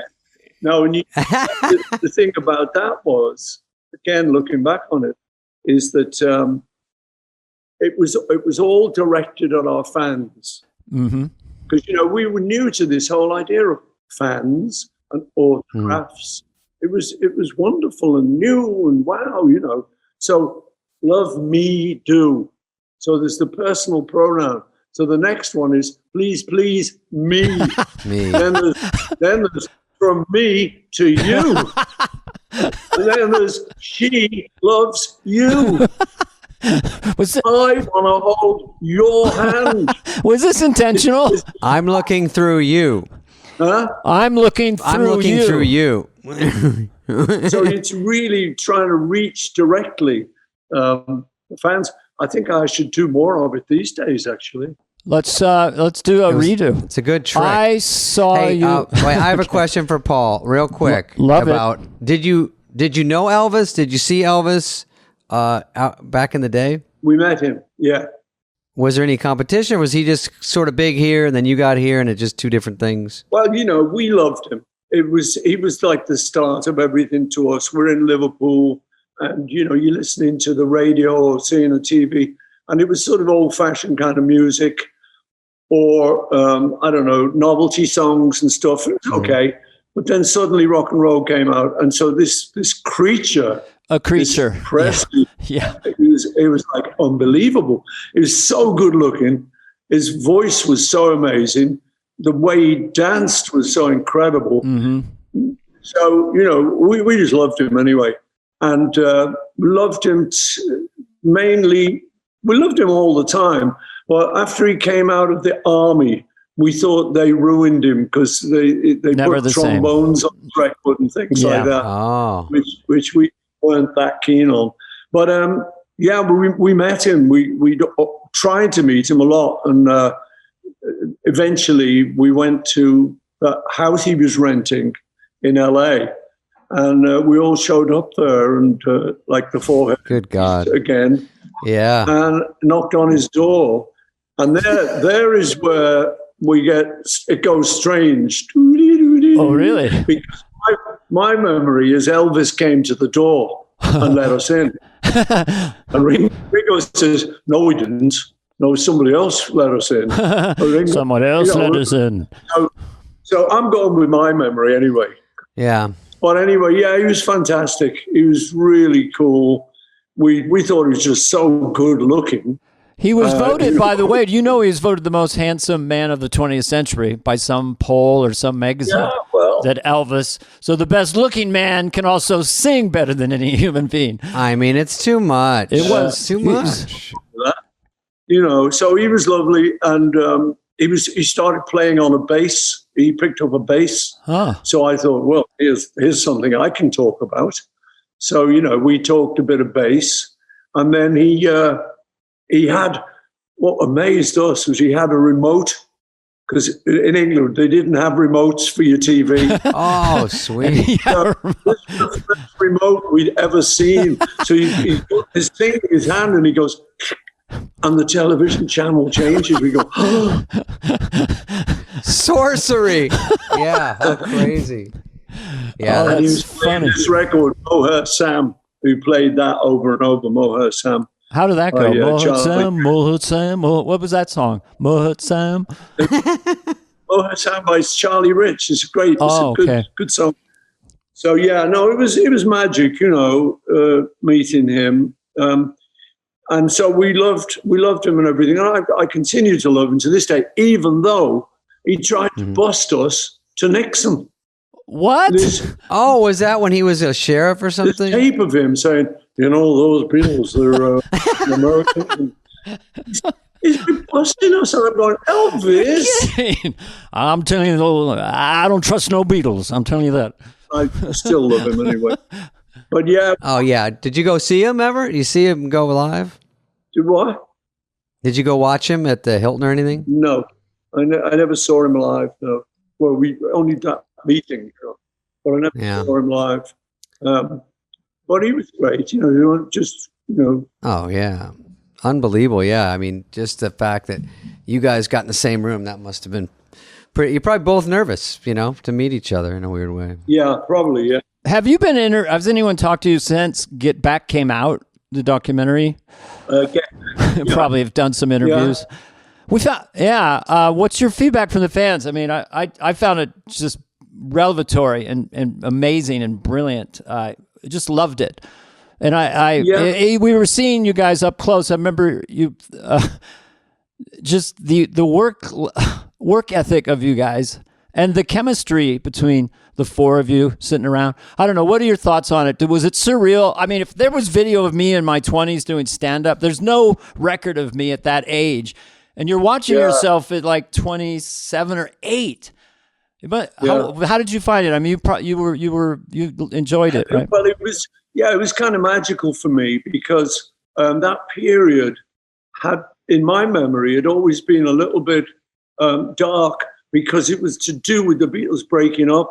So the first Let It Be film was cut a little bit with that in mind. So I found it a bit depressing. Yes. And I never wanted to watch the first Let It Be film. And so when Peter Jackson was slated to do this version, I said to him, Peter, I'm not sure I'm going to like this because, I got blamed for breaking up the Beatles, and in actual fact, it wasn't me. No. And I've been trying to explain that to people for years and years. And he said, well, okay, you took it on board. But then after a couple of months he'd been working on it, he got in touch with me. He said, it's not like that at all. He said, it's amazing. He said, it's just these 4 guys in a room, and you're having fun, and you're working together. So he sent me a little clip, which really saved my life.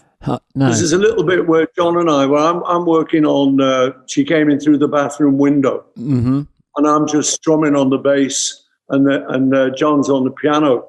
And at the end of it, I say, Mondays on Tuesdays on the phone to me.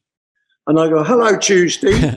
How you feeling? All right. And John immediately picks it up. Yeah, Tuesday, he's coming round. I can't remember what he says. Tuesday's coming over. We gave this little routine, about if I'm ringing Tuesday. And I thought, oh, God, that's how it was.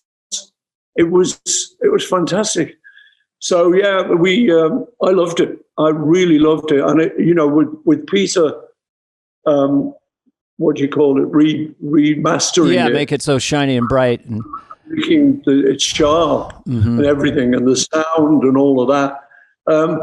It was like having an old home movie of yourself. Oh, my God, yeah. But perfect.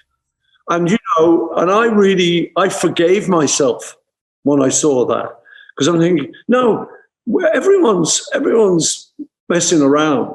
And we're all messing around. We're goofing around. It's not like we haven't got to do anything in a month's time with these songs we haven't written yet. 14 songs. So, but what were you forgiving yourself about? Yeah. Why did you feel you had to forgive yourself? I thought I was too bossy. I thought that would be the problem. Was that, but when I saw the film, I'm not being bossy at all. I'm just trying to get people to work. Yes. Yeah. Totally. I'm just trying to get us, come on, guys. It's 2 weeks off, So some people have said to me, you'd ask about feedback. People have said to me, well, someone had to do that. Oh, yeah. Someone had to be that guy. So I forgave myself, let myself off. I thought, that's all I was trying to do. I wasn't trying to be pushy, or I was just trying to get the work done. And the other aspect I thought was great is that the way we just goofed around. That's what I loved. You think, but John Cleese had a thing where it was work as a tool. No, play as a tool. Yes. So in other words, you're goofing, and then you come to do the thing. So yeah, we messed around with the songs so much that it made them not intimidating. We'd done them as jokes. Hello, Tuesday. So when you came to do the song, you weren't as frightened as you might have been. It was just this stuff you've been goofing around on. I don't want to interrupt that flow, but sometimes you guys would, to release pressure, I guess, is sing some of your brilliant songs from the years previous, but in a funny voice. That always struck me that was very funny. You all would do that. I mean, you just... Again, that's the thing, You take the wind out of it in a way. Yeah. Yeah, and I'd forgotten that we did that. Yeah. I kind of knew we did it, but I'd forgotten the specifics. So Peter's film then just shows us working on the song Two of Us. And John and I decided we'll do it like It's just the fact that, and we don't just do it for 2 lines. No. We do the whole bloody song. Goes for minutes. And we're looking at each other, and that spirit was always there from the minute I met John. Yeah. Till the minute the Beatles broke up and beyond, actually, there was always that sort of, we're just 2 guys goofing our way through the world.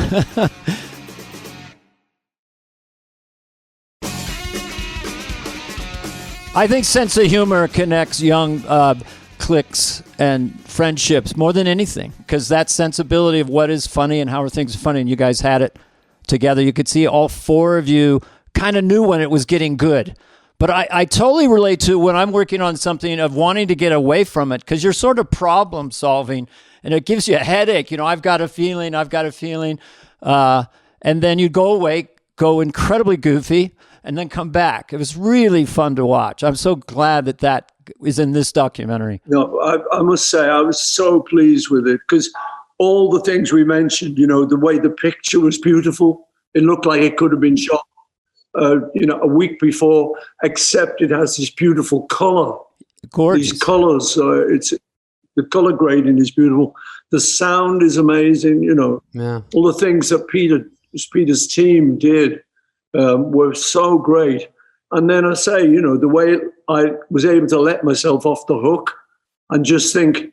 And the thing is, guys like you who are in the business, all you and other people who I've met, they talk about what they liked about the film was seeing the process. Sure.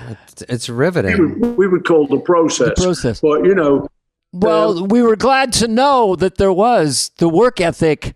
The genius part comes in, I'll use the word here, is knowing when it's good. Yeah. And so you guys, not quite right. And then you would look at each other and get feedback. I always say collaboration is affirmation. It's not that they're writing the chords. It's like, yes, that. And it comes out where George was a little persnickety about, I've got a feeling. Is a song called I've Got a Feeling? And then later on he came to you and said, it's getting quite good, just little moments like that. But yeah, the process was just work ethic and going until it's good. Yeah. And don't stop. And then we didn't know where we were going to do it. It was maybe going to be Libya, or it was maybe going to be on an ocean liner. I know. In the end, it was just up on the roof. Oh yeah, that was. I think you guys looked the coolest. That rooftop show, the beards and everything. Was that the last time you did a gig together? Was that it? Yeah, that was the last time we ever played live together. Yeah. But all the fear was gone. All the fear was gone by the time you guys. It was emancipatory watching the struggle creatively, and then watching you guys in the pocket immediately, like just so zoned in, and then you're looking at John smiling. He's looking at you like, damn, we're good. You could, at least that's the way I saw it. Like, holy shit. I think that's true, yeah. And then John's doing a song and he doesn't know the words, so he just gets Kevin to hold the bit of paper. Just the way it was not important. We're just making a film on the roof. Yeah. Even though it was very important.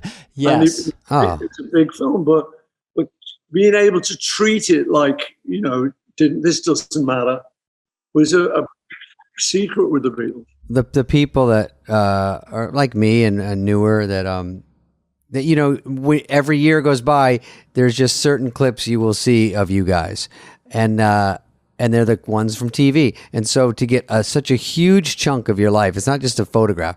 To get hours of you just sitting and talking, you get like, who would ever think they'd get to see that? If I saw it of myself, a day in my life, 20, 30, 40 years ago, like not just a picture, it would blow my mind at what things I'd be looking at. Thinking, I don't remember any of that. I do remember that. Yeah. It's so riveting and authentic. And one thing, Paul, that you were like, any songwriter goes through periods that are up and down. You were kind of on an upswing around that album. And I think when you were like, sometimes Ringo or people would stop and sort of look. And I think you were doing Long and Windy Road or something. And everyone, the studio would get kind of quiet, like, uh-oh, what's he got now, So you were in a kind of an upswing creatively at that time, right? Yeah.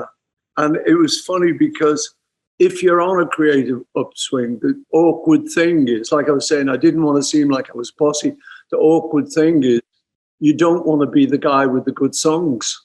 I see. You want to just let me sort of squeeze these in and shuffle them in between other songs.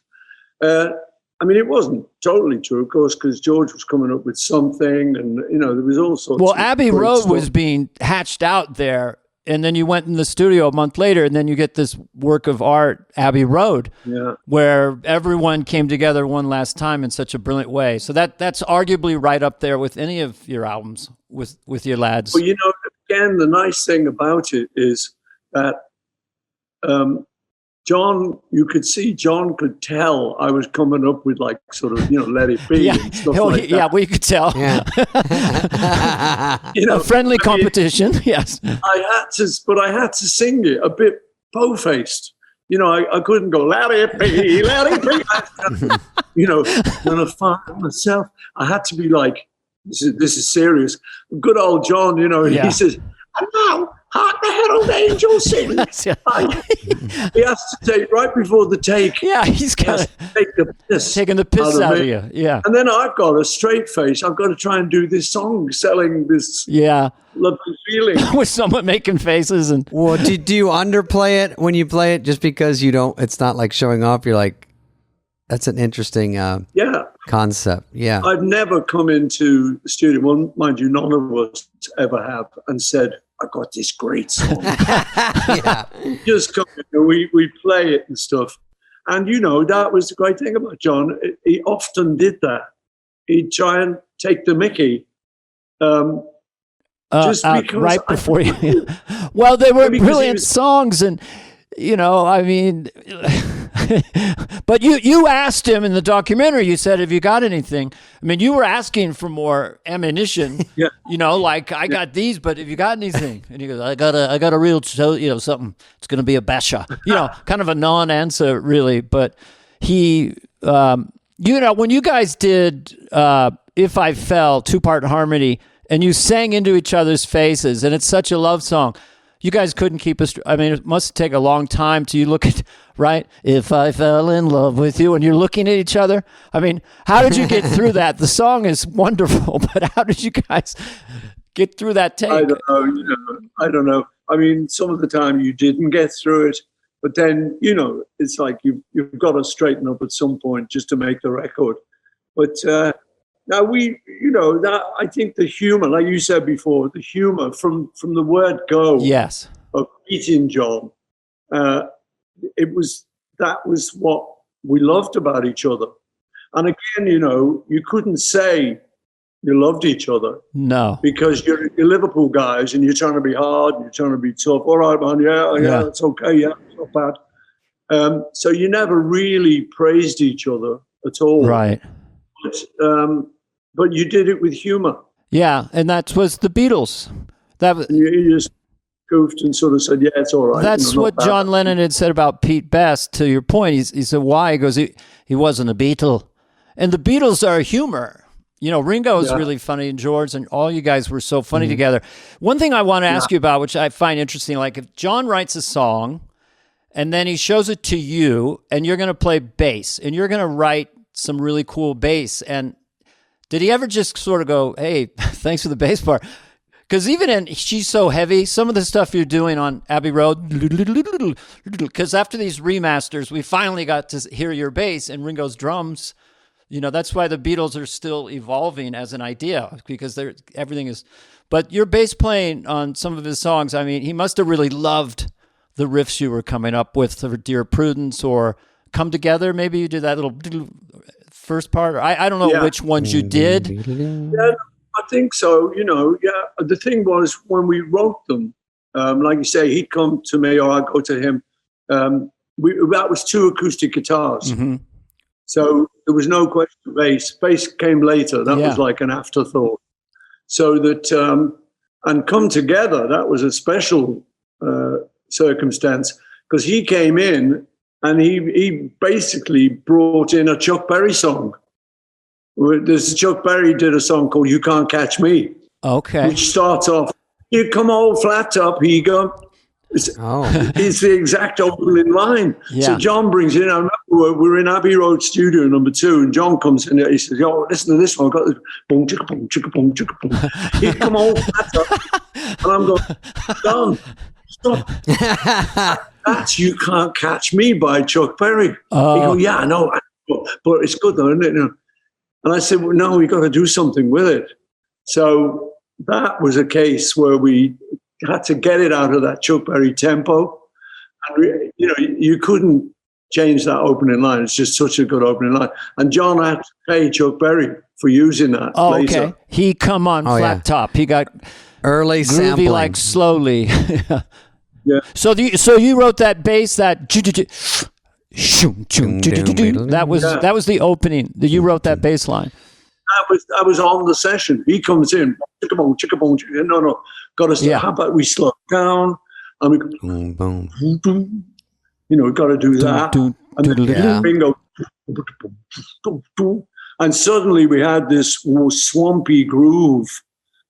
And then John just said, "Hey, come on, flat top." He started singing on top of it.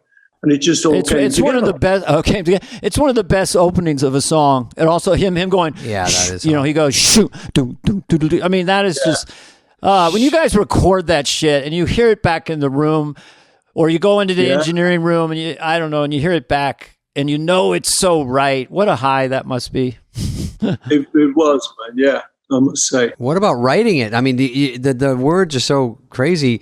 Do you guys just try to out crazy each other on the lyrics, or did you write the whole thing, or does everyone just throw in something? No, it's a funny thing. You know, I listen to songs these days a lot, and a lot of songs make sense. Whereas, you know, we're going, here come old flat top, you got groovy like slowly. The realist. And the truth is, because we loved that kind of art. Mm-hmm. We liked the realism. We got it. We liked the sort of crazy words and stuff. So, you know, whereas we would try and write songs like Let It Be or, you know, more sensible songs kind of thing. Yes. We also loved the crazy stuff, you know. Mm-hmm. And so, yeah. Well, everyone tries to figure it out too, which is even more maddening. Yeah. But, yeah, so, you know, that's the thing. I think what was good about it is that if you look at all the Beatles songs, and hopefully my songs right through, yeah, for sure, there's no two that are the same. Whereas you get a lot of recording artists who will, you know, we used to say the Supremes were great, we loved them, but it was stop in the name of love, or baby love, and you know, it was kind of the same record, just, you know, they kept the same style. And, we always tried to switch it, so it'd be like, oh my God, Come Together, Eleanor Rigby, Yellow Submarine, right? It's like a day in the life, or you know, here, there, and everywhere. She's leaving now, home. Paul, if you do something like A Day in the Life, or even like later with Admiral Halsey, I'm just thinking of random ones, but when there's so many layers to them and so many change ups, I don't know as much about music as Dana. I don't know. I don't know anything. But it's so interesting to listen to. Like, where do you stop? Where do you think this is it, or where is it too much? Because you always seem to land on exactly what it should be, and we don't know the other versions, but it must be tough, or with your bandmates, to say, I feel like this is it, or we need one more this in it, because they're so mystical, the way they come together and stop and start, and the arrangements. I mean, that in those kind of songs, that normally just happens in the writing. Luckily, unlike a lot of people these days, a lot of people will go in without a song. The discipline that we sort of learned was you had to have a song, which does make a lot of sense. Yes, and we have recordings on the Escher tapes. We have recordings of you guys working out the songs. All of those songs, like Day in the Life, we knew that was going to happen. Or when this bit comes now. And so we had the framework.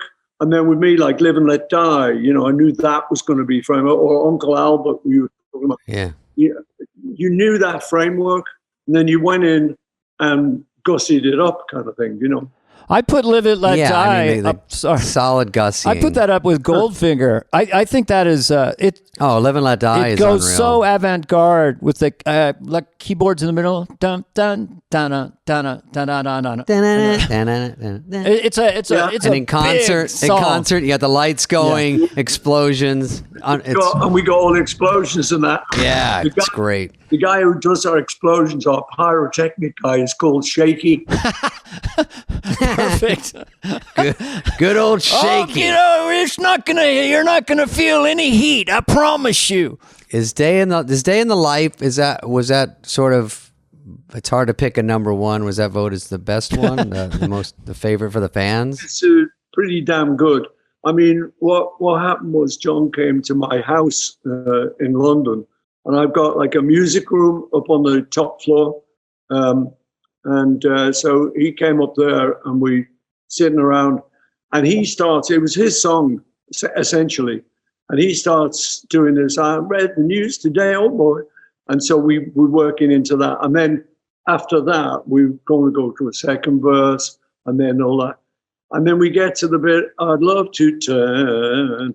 Oh, yeah. We're looking at each other, thinking, we're really being naughty boys. Yeah. Hey, I'd love to turn you on. Were you allowed to say on? That was probably pretty controversial. It was a bit, yeah, but it was like we knew as we looked at each other, we knew, we've got to do this. And there was this little conspiratorial look between us. It's like, oh, yeah. You're getting away with it. It was always good to throw in something a little bit naughty. It's like, it took you back to being a naughty schoolboy. Yeah. It's like, doing something that was a little bit, but no, that was a great song to write. What about when it goes ba-boom, ba-boom, psh? It's just like, it's got sort of a haunting feel to it when you're singing. I mean, Ringo's beginning. Toms. Yeah. Is that what it is? Yeah. Ringo's Toms. And then woke up, got out of bed. All of it fit together so beautifully. It's just one of those magic things. I guess you can't predict it. You hope, but you know what I find interesting? We only have so much time. How much the medley has gone into higher esteem as later on with your fans on the side 2 of Abbey Road that you put together with you and John, and it sort of is like worked out to be a perfect mic drop for the band. And in the end, Yeah. So that whole thing is, I love it. Every time I'm on XM listening to the Beatles channel and that comes on, and stereo and cars are amazing now. So I really feel like I'm hearing it like maybe you guys did or something. But that piece of music is extraordinary. That's not Golden Slumbers where he goes, go. Oh, yeah, that's all in there. When you rip that out, You never give me a No, I mean, what I say, one of the great things about technology is that if you go into a museum, you'll see Winston Churchill's old papers, and they get older and crinklier as the years go by. Beatles stuff gets brighter and sharper and more wonderful because of technology. So you can suddenly hear it in surround sound. Yeah. And you can hear every single little thing. And that continues. Yeah, it's extraordinary. You're hearing all these little details that you kind of didn't know were there. So I think that's a kind of great thing. I think the Beatles are, and some people say, well, why are you remastering all the time? Why'd you do that? You know, they say, I like the original. I know who comes up to you. I want to meet Paul, this person. Doing? What are you doing with the remasters? There's plenty good enough. Yeah. Shit. You know, and it's like, no. It's really good. In fact, we're just about to do, I think it's Revolver. And I was with Giles Martin, George Martin's son, who's kind of in charge of all that stuff these days. Giles Martin. And it's pretty amazing. You know, the details. It's lovely. Revolver is another one. It's hard to pick. There's so much genius flying around, but Revolver was very special. When I went back when they were remastered, I listened beginning to end, and that one did kind of stay in my head a bit. There was some kind of revolution going on with that, you know. I mean, you had Eleanor Rigby on there. I mean, it was just yeah. No, it was time. It was a good time for us creatively, you know, because as I said earlier, it's like we knew we didn't want to repeat ourselves. So, you know, I would come up with Eleanor Rigby or something and bring that 401, another one. This is and great. George Martin would sort of say, you know, listen, you know, this would be great with just strings. And the others would all agree. I mean, when I brought in Yesterday, I played it to the guys and sort of said, okay, you know, not like, what are we going to do? And the Ringo was saying, well, I can't put any drums on it. And George, well, it doesn't need any more guitars. So it was just me on my own. And George Martin came in and he said, a string quartet would be great. And I said, no, it wouldn't. Wow. You know, so you stood up. We're a rock band, man. But he was very clever. George was the ultimate producer. He said, well, let's do it. And if you don't like it, we can take it off. He was such a gentleman. When you see him walking around, even get back, he's very well dressed. And there was just this gentlemanly quality about him. Very calm. You're lucky you didn't have Colonel Tom Parker. That wouldn't have been. That's the difference between you and Elvis. He had bad management.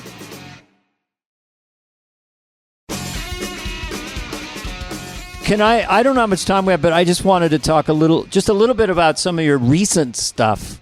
Yeah. Egyptian Station, especially the song I Don't Know. And you know, it seems like journalists, who really cares what they think, but it seems like they're a little more enamored. I mean, your peers are not putting out this kind of stuff. You know, McCartney 3, which I just loved. I always like specific compliments. A Deep, Deep Feeling is such a magical song about the fist fight in your head between the light and the dark, is the way I look at it.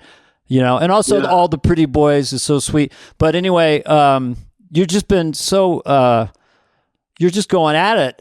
And you have your book of lyrics, 1956 to the present. And then you've got your album. Then you just did a tour, and Bruce Springsteen's your friend. How cool is that? He's, fun seeing you two in Glastonbury together playing. Yeah, and, you know, I feel very lucky because of that, because, you know, and I'm a little bit amazed at the fact that I'm still into it. Yeah. Because, you know, I sometimes just think, you know, I should be jaded by now. For sure. I am. I should be fed up with this whole thing. But, you know, each time I do something like McCartney 3, which is basically just lockdown fun.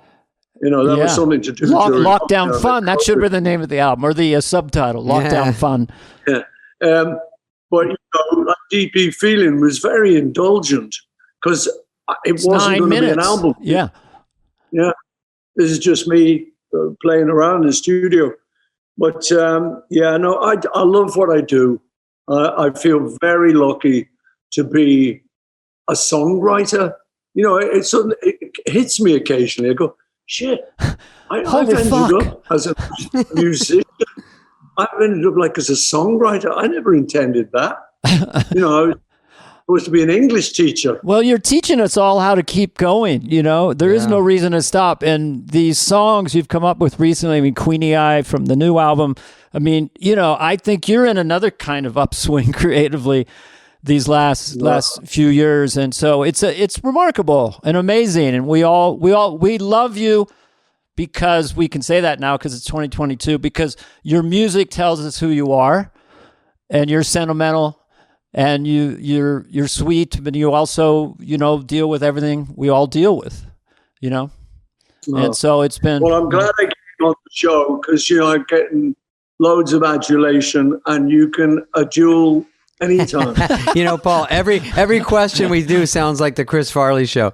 I do have to say that when you did the sketch with Chris on Saturday Night Live, that is a classic. Such a great one. I know, that was so lovely.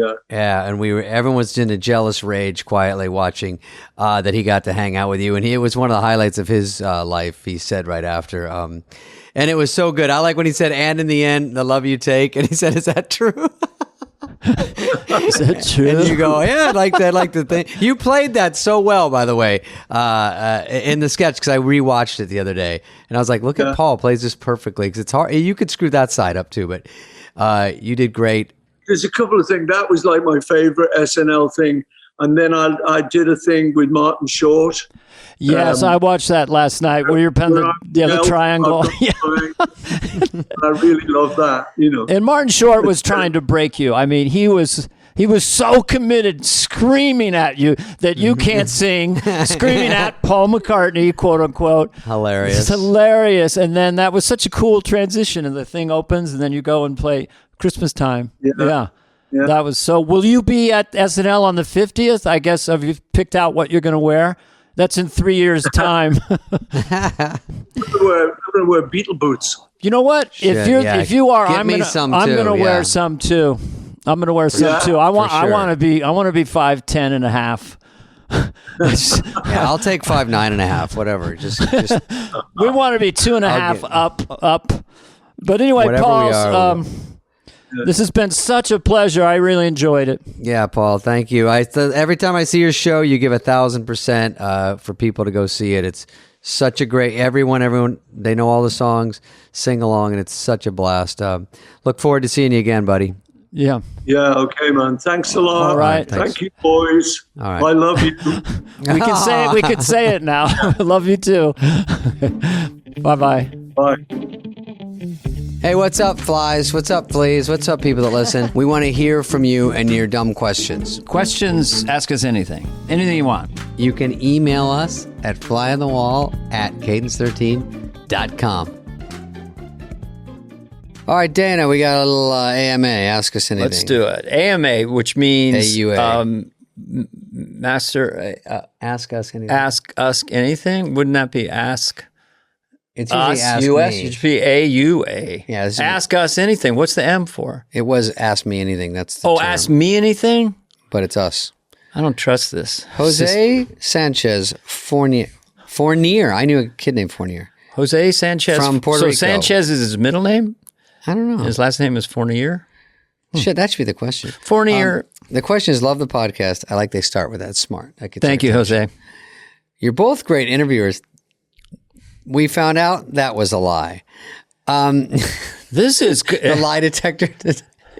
That was a lie. We're not great interviewers. He says, have you always been that way, or was it something you developed as your career evolved? Keep up the great work. Geez, well, first of all, I've got to take a moment. I'm getting vapors just accepting the premise that we're both great interviewers, and how do we possibly do it and keep up the great work? This guy's the nicest. We got to send him a fly on the wall coffee mug. Yeah, we got to get our merch going. We don't have a question. Where's the merch? Do we get questions about merch? Yes. Okay, David, you want to answer this first? Because I have my own answer. I think we are okay interviewers, but we're good at talking over each other, and we're good at laughing at our own jokes. And I think that is important. If a great interviewer is talking about yourself and over talking your guests after you ask them a question, if that's the definition of a great interviewer, then we are, David. Exactly. We had to take a cutting off class. We said, whenever they're about to say something really interesting, make sure you stop them in their tracks. When we have a guest in the studio, sometimes I just want to reach out, grab their neck, and just start squeezing. Would they shut up? Shut up. Because I want to talk. No one's here to listen but to you. I've learned to temper that violence. Yeah. I'm verbally violent. Sometimes the guest leaves and Dana and I do another half hour. I go, did they take off? Well, sometimes we don't roll cameras or mics, but David will just interview each other over and over for hours of the night. So, Jose, thank you for asking. And Yeah, we take well- your comment. You started with a flattering thing and ended with a compliment. And so we're I not like all sarcasm. I do find sarcasm, new word. I really find people fascinating, and I like interviewing people. And I think everybody's got a story. And so if you like it, I think we're improving and learning as we go. But if you like it and say it's great, I'll take it. But we're not there yet. Honestly, we do actually try to not talk over each other and not to cut people off. But we get excited and we don't want long pauses. And I don't know.